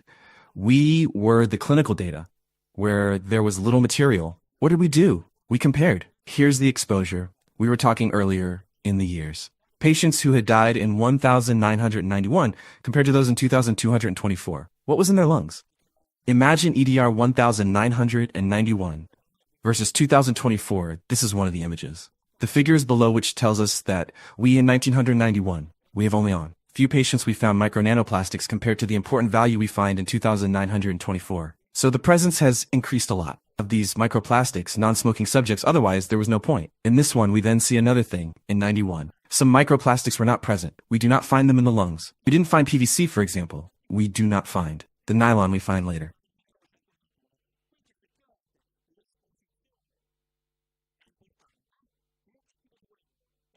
So the type of polymer 2224 we find has also increased compared to what we found in 1991. So effectively the exposure is important, and also the type of polymer. And we have this data which is very important. It tells us attention. 1991, the average particle size, is much larger than what we found in 2024. If we find microplastics in the lungs, in the work seen earlier, we then see where they can go. The smaller they are, can be long and can pose a problem for our health. That is an SM image of a plastic found in sample 2204. So imagine in black and white, here always the same. EDX, the tool seen before that, gives us a colored map based on the element we want to search for. Let's see it in high carbon, and well, all carbon is on that filter. Oxygen is illuminated. But the strange thing, when we go to see the sulfur, it's lit up. Let's do a spectrum. EDS, and we see the sulfur peg. How is that possible? In this one in lungs 2024, we find polymer and we also find sulfur. Obviously, sulfur is a marker. Of what? Of vulcanized plastics, the kind found in tires. So, some of these plastics we found in these lungs 2024 are actually biomass. How is that possible? Yes, scientific work has shown that every 1,000 kilometers, we spread in the area 100 grams of tire wear. Some of those plastics are very, very small. Today, 50% of the microplastics we find in the urban area. So studies done on air pollution, 50% can be traced back to plastics released from tire degradation. Obviously. Don't know why it is not. Don't know why it didn't show up. I'd imagine that's fine. Then obviously.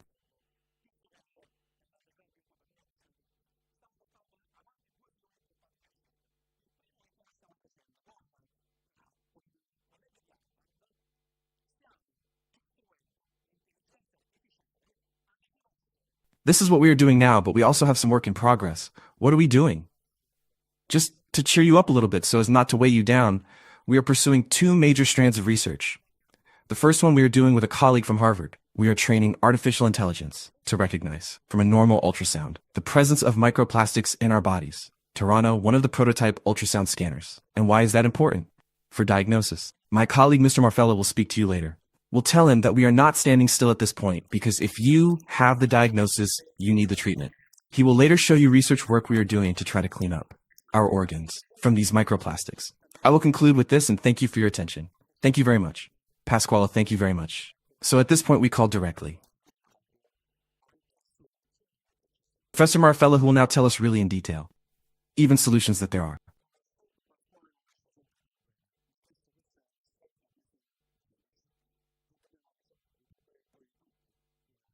Well, as usual, Pasquale always leaves me the problems. After all, this is our life. We are doctors, and we have to solve everyone's problems. Basically, now, Pasquale told us so many things, basically. What happens? I show you this slide because I want to do a bit of history because it's said.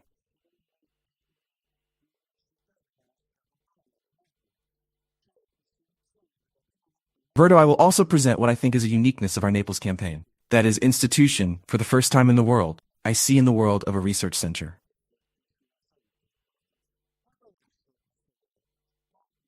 Dedicated to the study of micro and nanoplastics and the effects on human health. When was this idea born? Here I have made them much nicer because I am not interested in. I tried to make it more pleasant vision life, and when there, meet a doctor, a chemist and a pharmacologist. And out of this union comes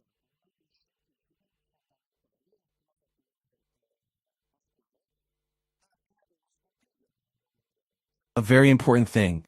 A fundamental scientific work, as Pasquale showed, created a worldwide upheaval. That is what happened. That for the first time we have associated the presence of micro-nanoplanes with a pathology. In our case, cardiovascular pathology. And why did this upset everyone? It shocked us because it was the first time something like this had been identified. As we heard, Plastics have been around for a long time. We know they are in the seas and still everywhere, but for the first time our study made this association, and these are the results. We have been covered a bit by all the media world. And this study that I presented easterly, basically, found an importance in numbers. We call them metrics. As a researcher in the medical field,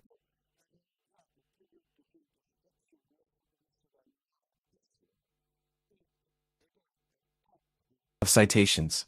That is, in just 2 years, this study achieved more than 800 citations and was seen by thousands of people. And is in the top 5 percentile compared to all the articles published in the world after 2 years. Even this article.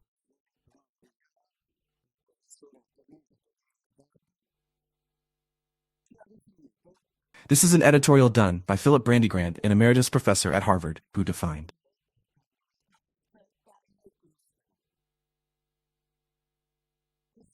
micronanoplastics as a new emerging risk factor for cardiovascular disease that is on par with cholesterol. This is the importance of the situation. Why did we create this research center at this point?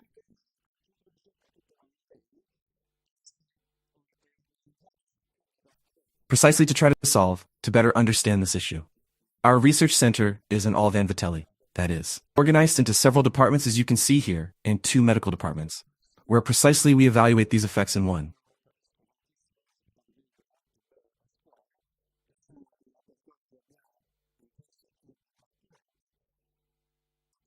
These are our machines. These are things that I don't understand very much about. Pasquale explained to me very well. And these are the laboratories we have in these 3 departments. And these are, we say, the research group. There are many of us. But each of us is functional to the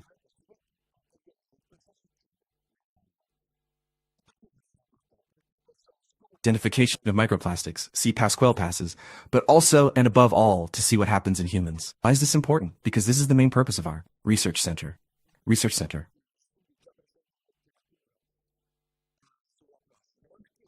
Which is already a key finding that echoes some of the studies already in the literature.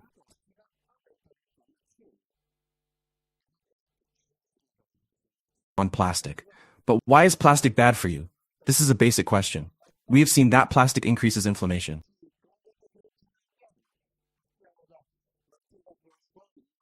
And you say we care about inflammation? Well, no, because inflammation is basically the basis of all the chronic diseases that we have today.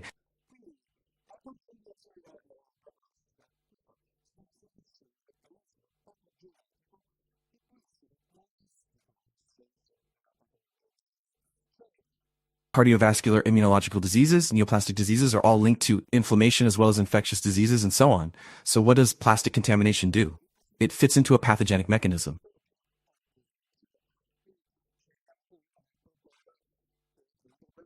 Which can be holistic in the sense of general pathology. That is, a gentleman contaminated by plastic, in the same way may develop a cardiovascular pathology, just as he may develop a oncological pathology. So we realize the problem, which is a really important problem and which takes full account of what is healthcare current. This cannot be seen very well, however it was. A summary of what Pasquale was saying, basically.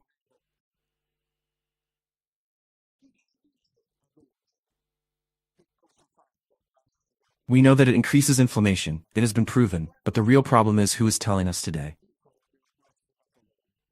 What plastic does inside the human body. That is how many studies in the world.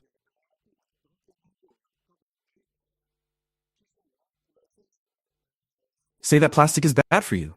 I'll tell you right now that this concept came about after our study in 2004, and from then until today. There are a number of studies that confirm associations with various pathologies.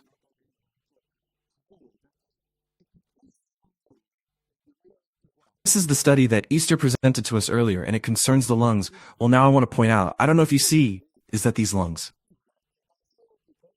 2004, that had more plastic had a significant increase in fibrosis, you see?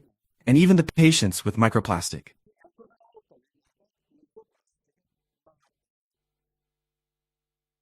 Had largely died of respiratory failure. So again, you see microplastics. Disease. Again, this is the study of my colleague Campen.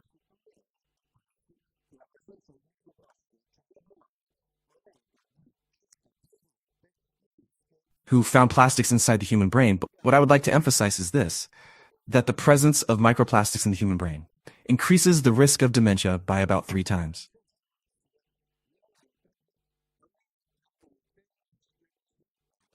We know Alzheimer's cognitive impairment problems, which is one of the most common diseases in our elderly. Well, the presence of plastics increases at least 3 times the risk of developing an Alzheimer's. Other data, really important and shocking.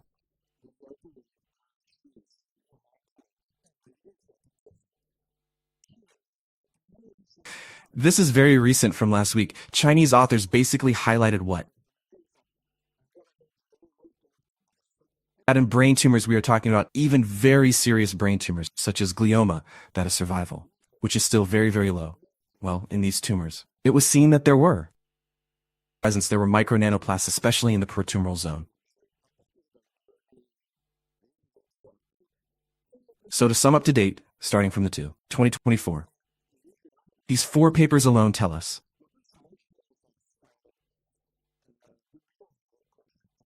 that micro-nanoplastics are associated with disease. But this should not make us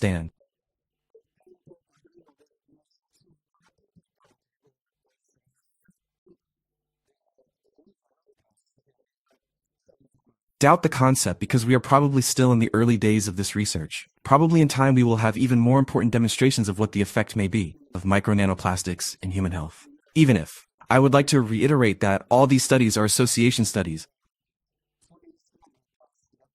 Which means what? That I cannot determine the cause-effect in humans because I cannot ethically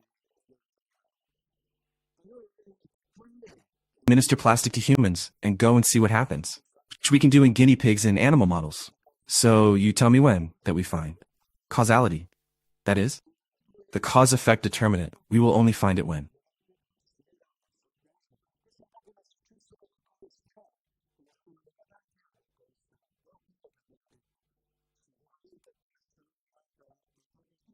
we find a drug that can remove the plast from our bodies. This is a bit like what happened with cholesterol. We have known about cholesterol for many years, but when did we say? Certainly cholesterol increases cardiovascular mortality when drugs came along. For cholesterol, because we saw that giving a drug reduced mortality.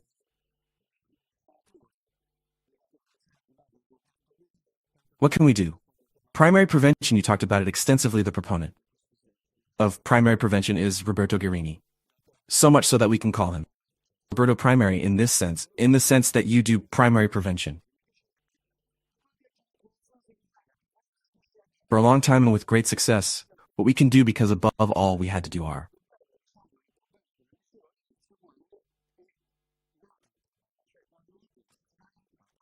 is to act in secondary prevention. For us doctors, acting in secondary prevention means what? It means that we have to solve the problem, as I said at the beginning, when it is. The problem arose, that is when the plastic entered our organism. And how can we do that? To solve this type of problem, we have 2 therapeutic possibilities. To date, and I say this with a slight optimism, that the therapy we call non-specific is already being evaluated and will probably be published shortly. What does specific therapy mean? It means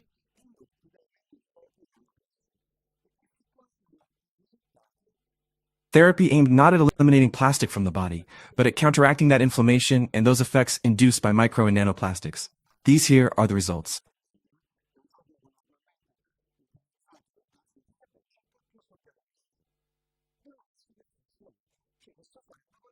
We have obtained in patients contaminated by micro-nanoplastics, to which we have added a drug called glyphosine, a drug normally used for diabetic patients. And what have we seen?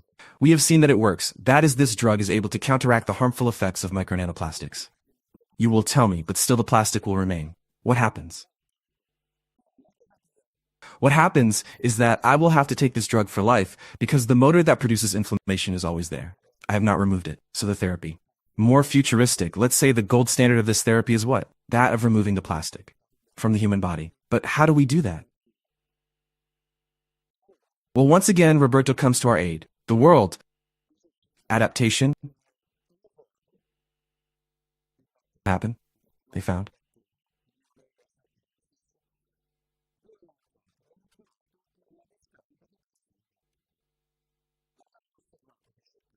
Bacteria, specifically a bacterium, Dianaga sapiensis. And where did they find it? They found it in a plastic dump in Japan. What did the researchers observe? They saw that these bacteria in order to survive. An environment like plastic have developed the ability to eat plastic and produce energy. It is like when we eat a pizza. We get fat with this digestion of plastic, they produce ATP and are therefore viable. What is the problem? It is that they digest only one type of plastic, PET. But we, as Pasquale has told us, we have when we pay for micro and nanoplastics. We talk about a world of plastics, of completely different substances too. So we have studied researchers at the Federico II University, whom I thank for the support they have given us. And what did we discover? That there are also bottoms in nature that eat other types of plastic. So what did we come up with? We came up with a cocktail of plastic enzymes that we gave to some cells. These are cells that are normally in our vessels. They are human cells. Put in culture.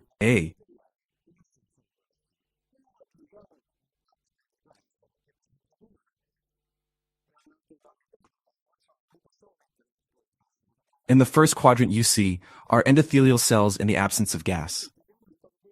When we add a plastic cocktail, because to reproduce. The naturalness of the situation, we cannot put kind of plastic. We have to put more plastic as we have them in our organism. You see those red dots increase. What is that? It's inflammation. But the thing that upsets us is this. Last panel, when we put enzymes together. The plastics also the enzymes. The plastics challenge enormously, but above all, the red of inflammation comes off. Another key piece of information is that when we add these enzymes into the cooking medium, the cells survive safely, so they are not harmful in the absence of plastic.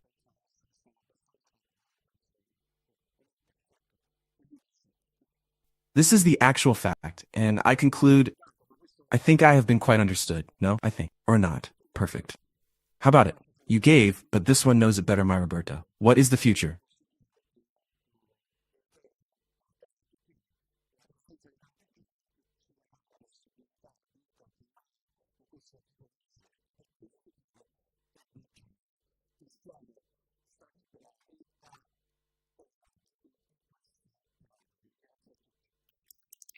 Here there are so many young people. Well, the future and the positive datum that I intend to bring to all of you, the presence of so many young people that will give us the possibility to continue in this type of research, so the future is of the young. And we have been good at involve them in these issues. Thank you all. Thank you very much, Raphael.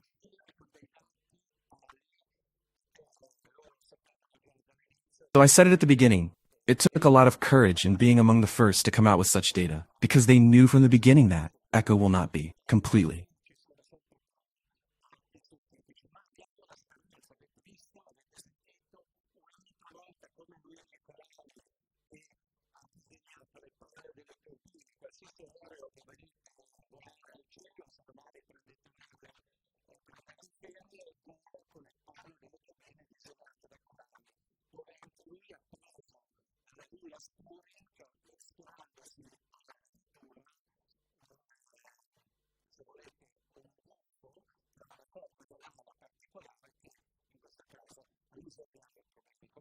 Friendly, if you like. But today there is more and more scientific data, but we have hope. Did you see? Have you heard? Another time, like Luigi Colani, who designed the turbine blades, any plane you see flying in the sky, if you take a plane tomorrow to go on holiday, it flies with turbine blades designed by Colani, where he too took from the spurious Lula, that is inspired by Nature A, if you like, or an owl with a particular wing shape. Then, the question of hope is fundamental, but hope needs to be also fed with data and hard facts. So I am very proud to have my friend Sarai Luki as our main partner on this whole mission of the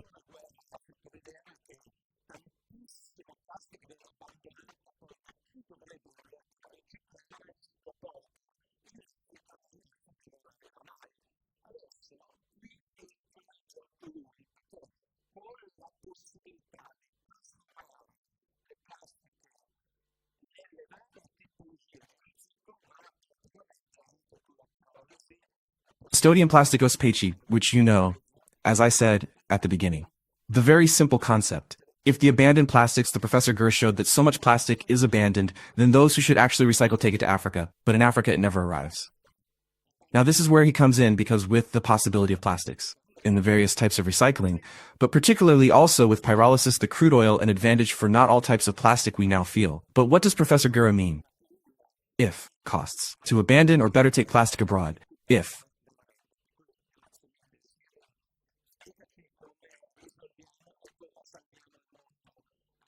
it is delivered properly to recycling at this point, no one is abandoning anything in nature anymore, and we can really recover.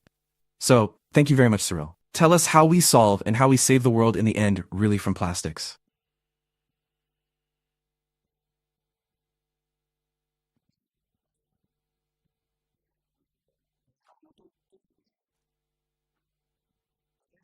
Good morning to all.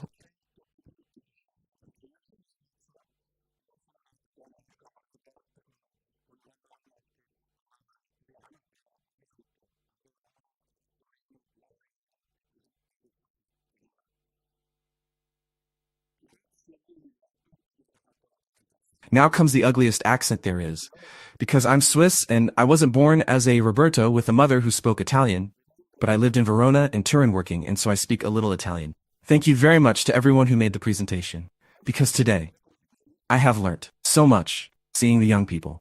Many have said, though, the young people. When you hear things like that, one can re-engineer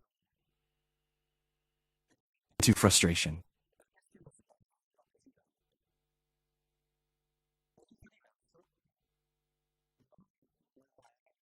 And forget everything. Why are we doing so much wrong? Or is it different? Never give up. There's always a solution. I show up after little one. Presentation. A little solution, though. We could also do a thing to do you, Pat. In here. Pack that. Next time I go around with the bottle. Where I put that bottle.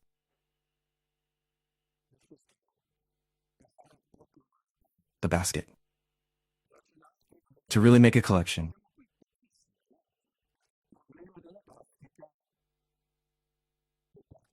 I make another comparison. There are very few of us here, no? Because the plastic problem is for everyone. Now you can really be proud that you are here, that you are interested. I have explained myself. Then let's make this pact. Even when we go to McDonald's.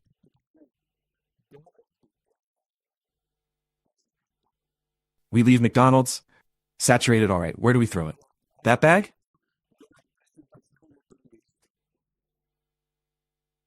Okay, I'll go into the planned presentation then.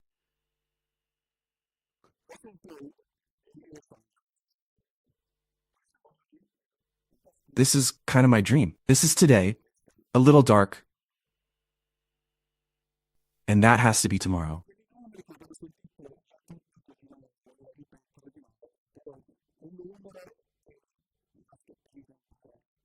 Those numbers, we've heard it all before, so I didn't want to repeat it again, but one number. That is a little surprising. Bottle production. They are 500 billion per year. Boodle. I don't think I had heard that number yet. We produce 2.6 billion tires in the world. So the volumes are there, and then. On the other hand, is how much is recycled in the world.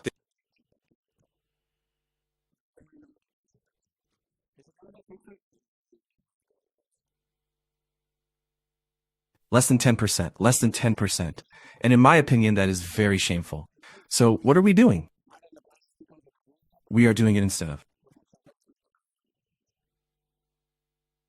making the plastic or producing the plastic. We are doing it the other way around. We do waste collection, and there is a process. And we make an oil. Again,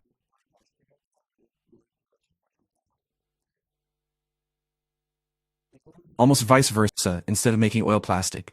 We do it in reverse. And how do we do it?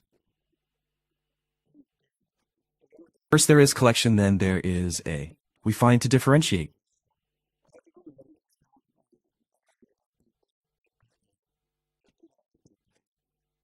You can't put everything into that process.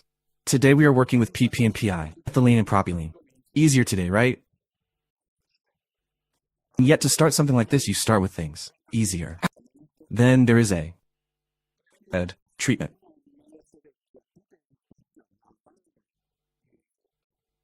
Three years ago, Yes once said to me, you really have to wash waste to do that process, and I would have said, wash the waste. How come? No, of course not. Today, yes, you have to wash that stuff. You do a wash. And then the material goes into the reactor. That reactor is a tube. A lot of secrets in there.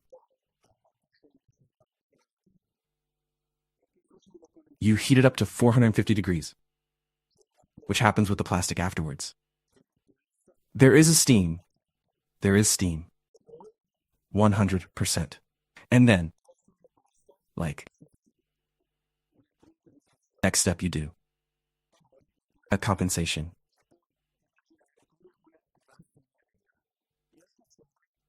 In 2 steps, you can imagine it as a refinery, and oil comes out.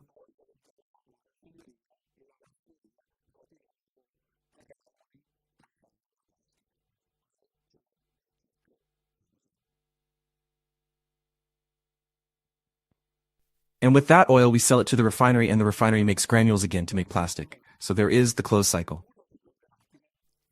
And this is nature today as we have. One of those machines in Brazil.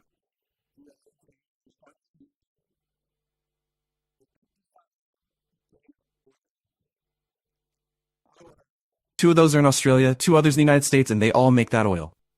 So, one particularity is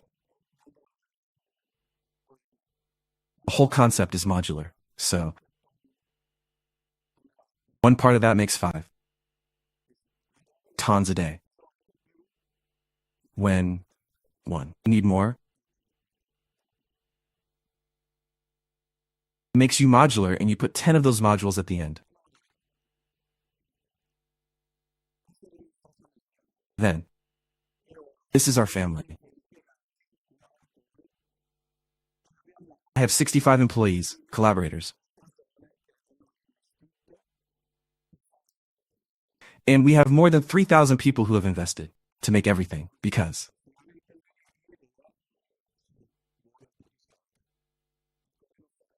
also for our young people. If you have an idea, it takes some money. And how do you do that? Cost to give something? No. The rich.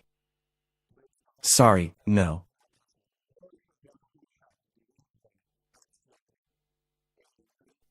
You must find another form. We started to sell shares, Bevendry, Bundo, bonds.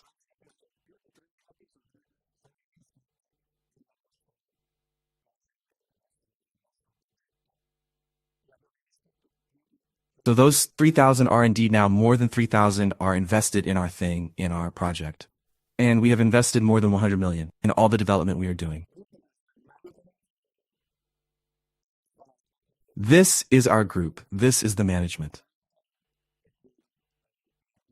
Friend does technology, finance, operations, and ANDFA marketing, and a special feature. We have preventive, we have ISO certifications, we have ISC certifications, and the more ISCC, the more. Everything is SC certified. So today we are doing so-called a rollout. We are producing and we are investing in different countries.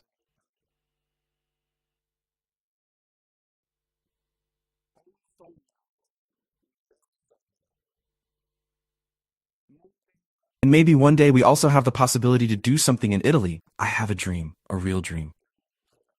No more animals have to die because we don't know where to put all the plastic glue.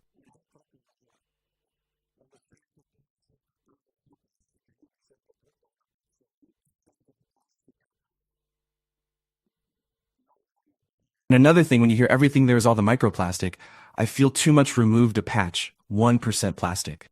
I don't want to drink plastic. I don't want to eat plastic. And so I invite you, go to the INESPA website. ENE, which means energy. Sparen in German. Save.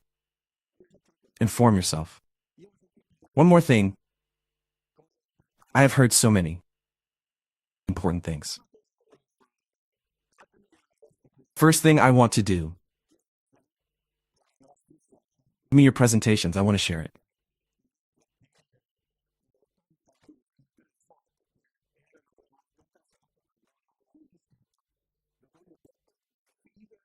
With our partners, I would like to share it to 80,000 interested who were once interested, but did not invest it.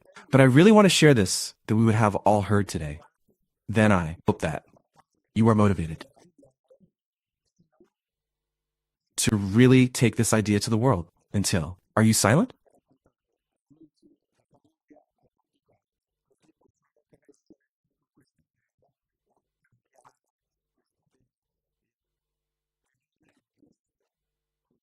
But yes, when you are motivated, tell the mice, the family, everyone, so we can grow with this idea or change this idea and live right with plastic together.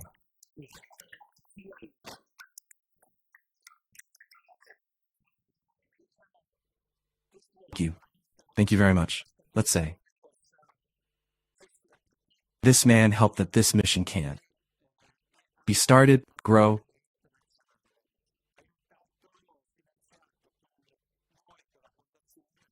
and reach an international level, helped financed with.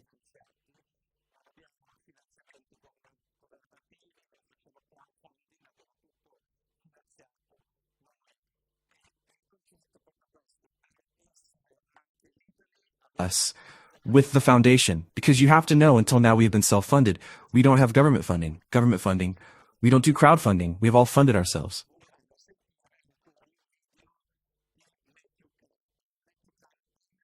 That's the concept. To be also free to speed up everything, cleaning up everything in the cities. Now, actually, I would like to hear more video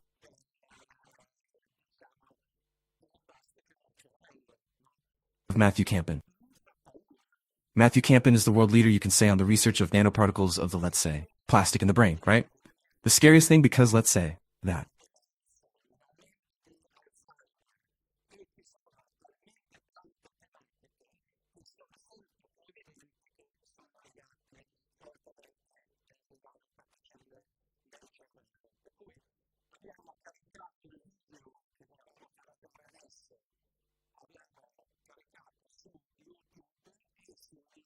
There is a significant increase every year in dementia, an increase in Alzheimer's, and there are so many issues that are becoming more and more apparent that are strongly linked to nanoparticles in the brain. So we uploaded the video that we wanted to get going now.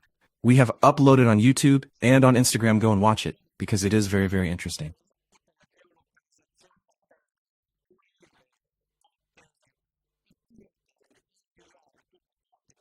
On the custodians.org, you can see and download and inform yourself. On the Custodians, I invite you to download the geolocation app to clean all.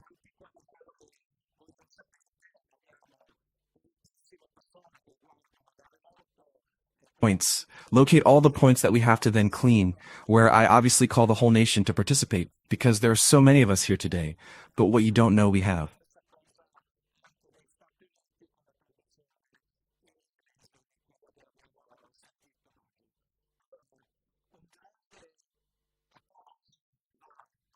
So many people watching remotely with German translation. I also greet all our friends and supporters in Switzerland, in Germany, and the same thing in the United States with the English translation of what we heard today. Then, a big applause also goes to Naturasi. Naturasi, it is our partner. Because, you know, it's good to do sport, it's good to eat, healthy, but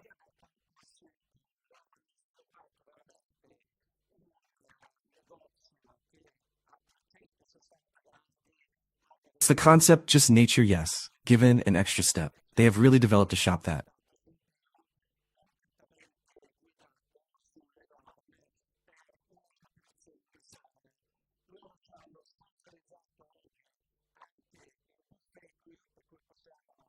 Of very ecological products, very organic, completely guided on healthy nutrition standards. They sponsored us today. Also the buffet here, so we can all join in, eat at this buffet here today, and so I say nothing. But a few years ago, an Italian was killed in Afghanistan. And they took him to a grave. He said, "Take off my bonnet, because I'll show you." how an Italian dies.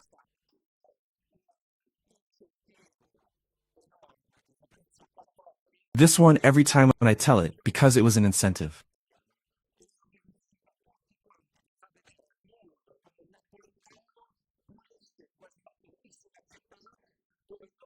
Enormous incentive of Fabrizio Quattrocchi saying, I'll show you how an Italian dies, and I invite you all to show the world how a Neapolitan cleans this beautiful city. Where we cut Italians clean Italy from top to bottom and take this mission from Italy and not in action, because this historically, the last moment we have to clean. This wonder we have of biodiversity and planet, is that otherwise? I repeat what I said at the beginning, we will end up like the dinosaurs.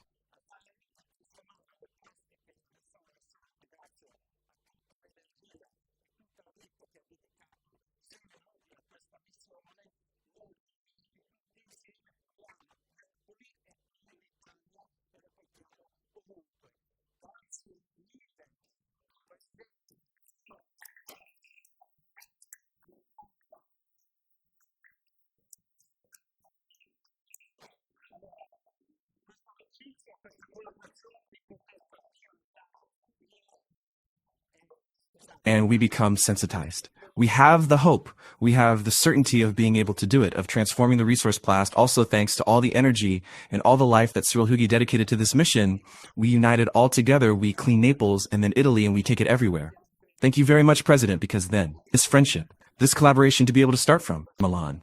Excuse me, from Naples now with everything. The mission here at the Circolo Canadieri and to see the custodian's flag out here, carrying it from here. We will do many more events. So the theme, just this one. Thank you very much for the heart that you are putting. Of course, I am very pleased.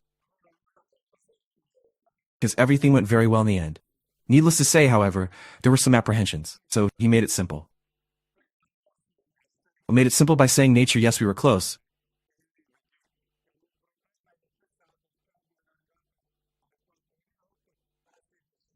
Nature C, unloaded at 4 o'clock last night, I want to tell you, because due to a problem, the truck had arrived at 4 o'clock in the morning, but everything was resolved. Thanks also to all the organization. You saw what an organization, from a technological point of view, that there was. Thanks to all the speakers who told us things. Very interesting. Here is my wish. Is this here, of course, we have said it. We have repeated it, that it does not remain an isolated voice. We have now opened a thread. This thread must continue. There will be other meetings. There will be other events. We will dedicate them to pollution. We will dedicate them again to health protection. And above all, I want to tell you that is very close to my heart. A project that we have that is dear to the whole of Europe right now, which is head and activating in. ECCHANGINGSOCITY. That is to say healthy and active aging in an ever-changing society. Today, the average lifespan is getting longer, but we must extend it in the best possible way. We cannot do people who are old and not self-sufficient, not completely independent, but we must ensure everything else. And therefore,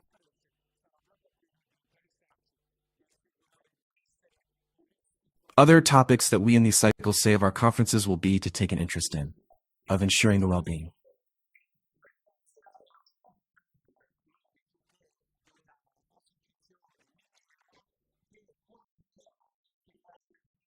Holistic well-being for people. Thank you for attending. Thank you very much. I also want the Hadaka, that of the Mine Association, who started with us here in Naples, comes on stage, who is a legend here. I think most of you know him.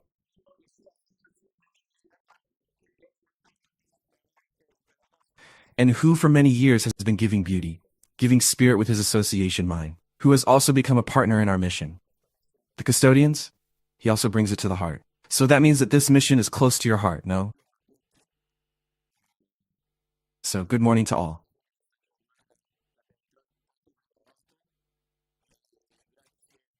We have come to the end of this day that we have prepared so much. And thank you to the President. And I wanted to thank all of you for taking your time to listen. Everything that have told. The future is something we can build with our own hands. And one of the first speeches that we did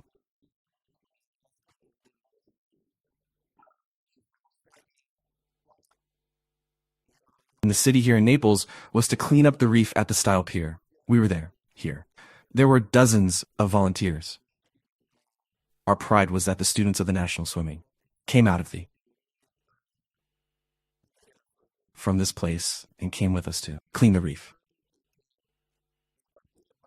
One of the interventions that excited me the most was the Barra, which is a long way from this place, is with the distance of metros, but also with the distance just of the soul. I saw a video of a little boy playing football in a small field where there were abandoned, like 15,000 plastic bottles. This intervention, yes, the fact that worried me the most is that this child, while being filmed in this video, I was expecting him to ask for help, to be able to play in a cleaner field.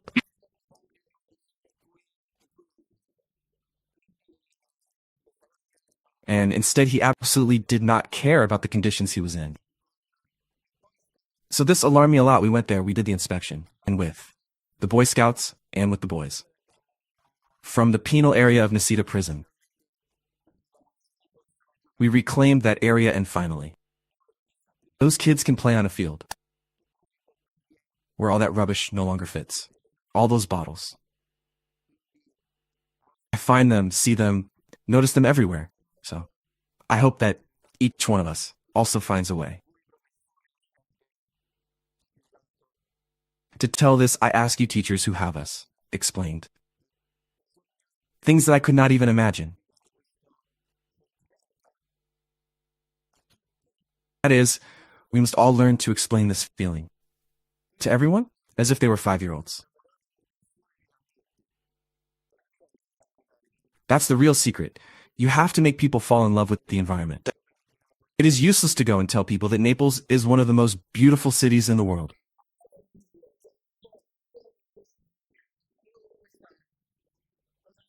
And then in the most beautiful places in Naples, we find that. Thank you very much.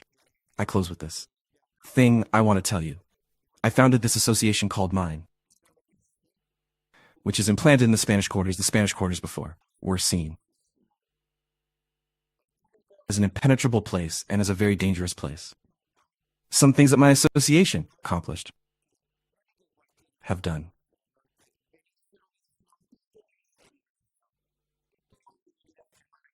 That it was not that the neighborhoods were cleaned up, but that they were seen from a different point of view. All of you can say with certainty, a certain conviction that today the neighborhoods, if you go, you can return home more easily, no? Until 15 years ago, this was not the case. I assure you that between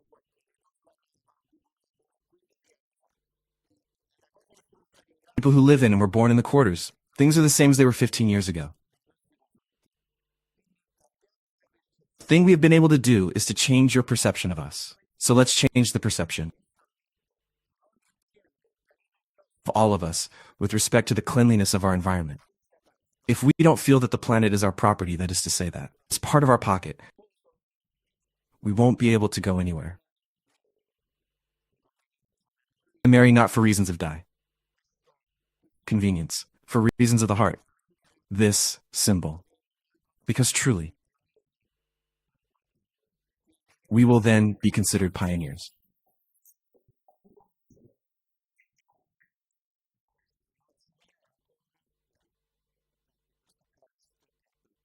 In a few years. So thank you all. Thank you very much again, and I want to give you this crest, which is for your office.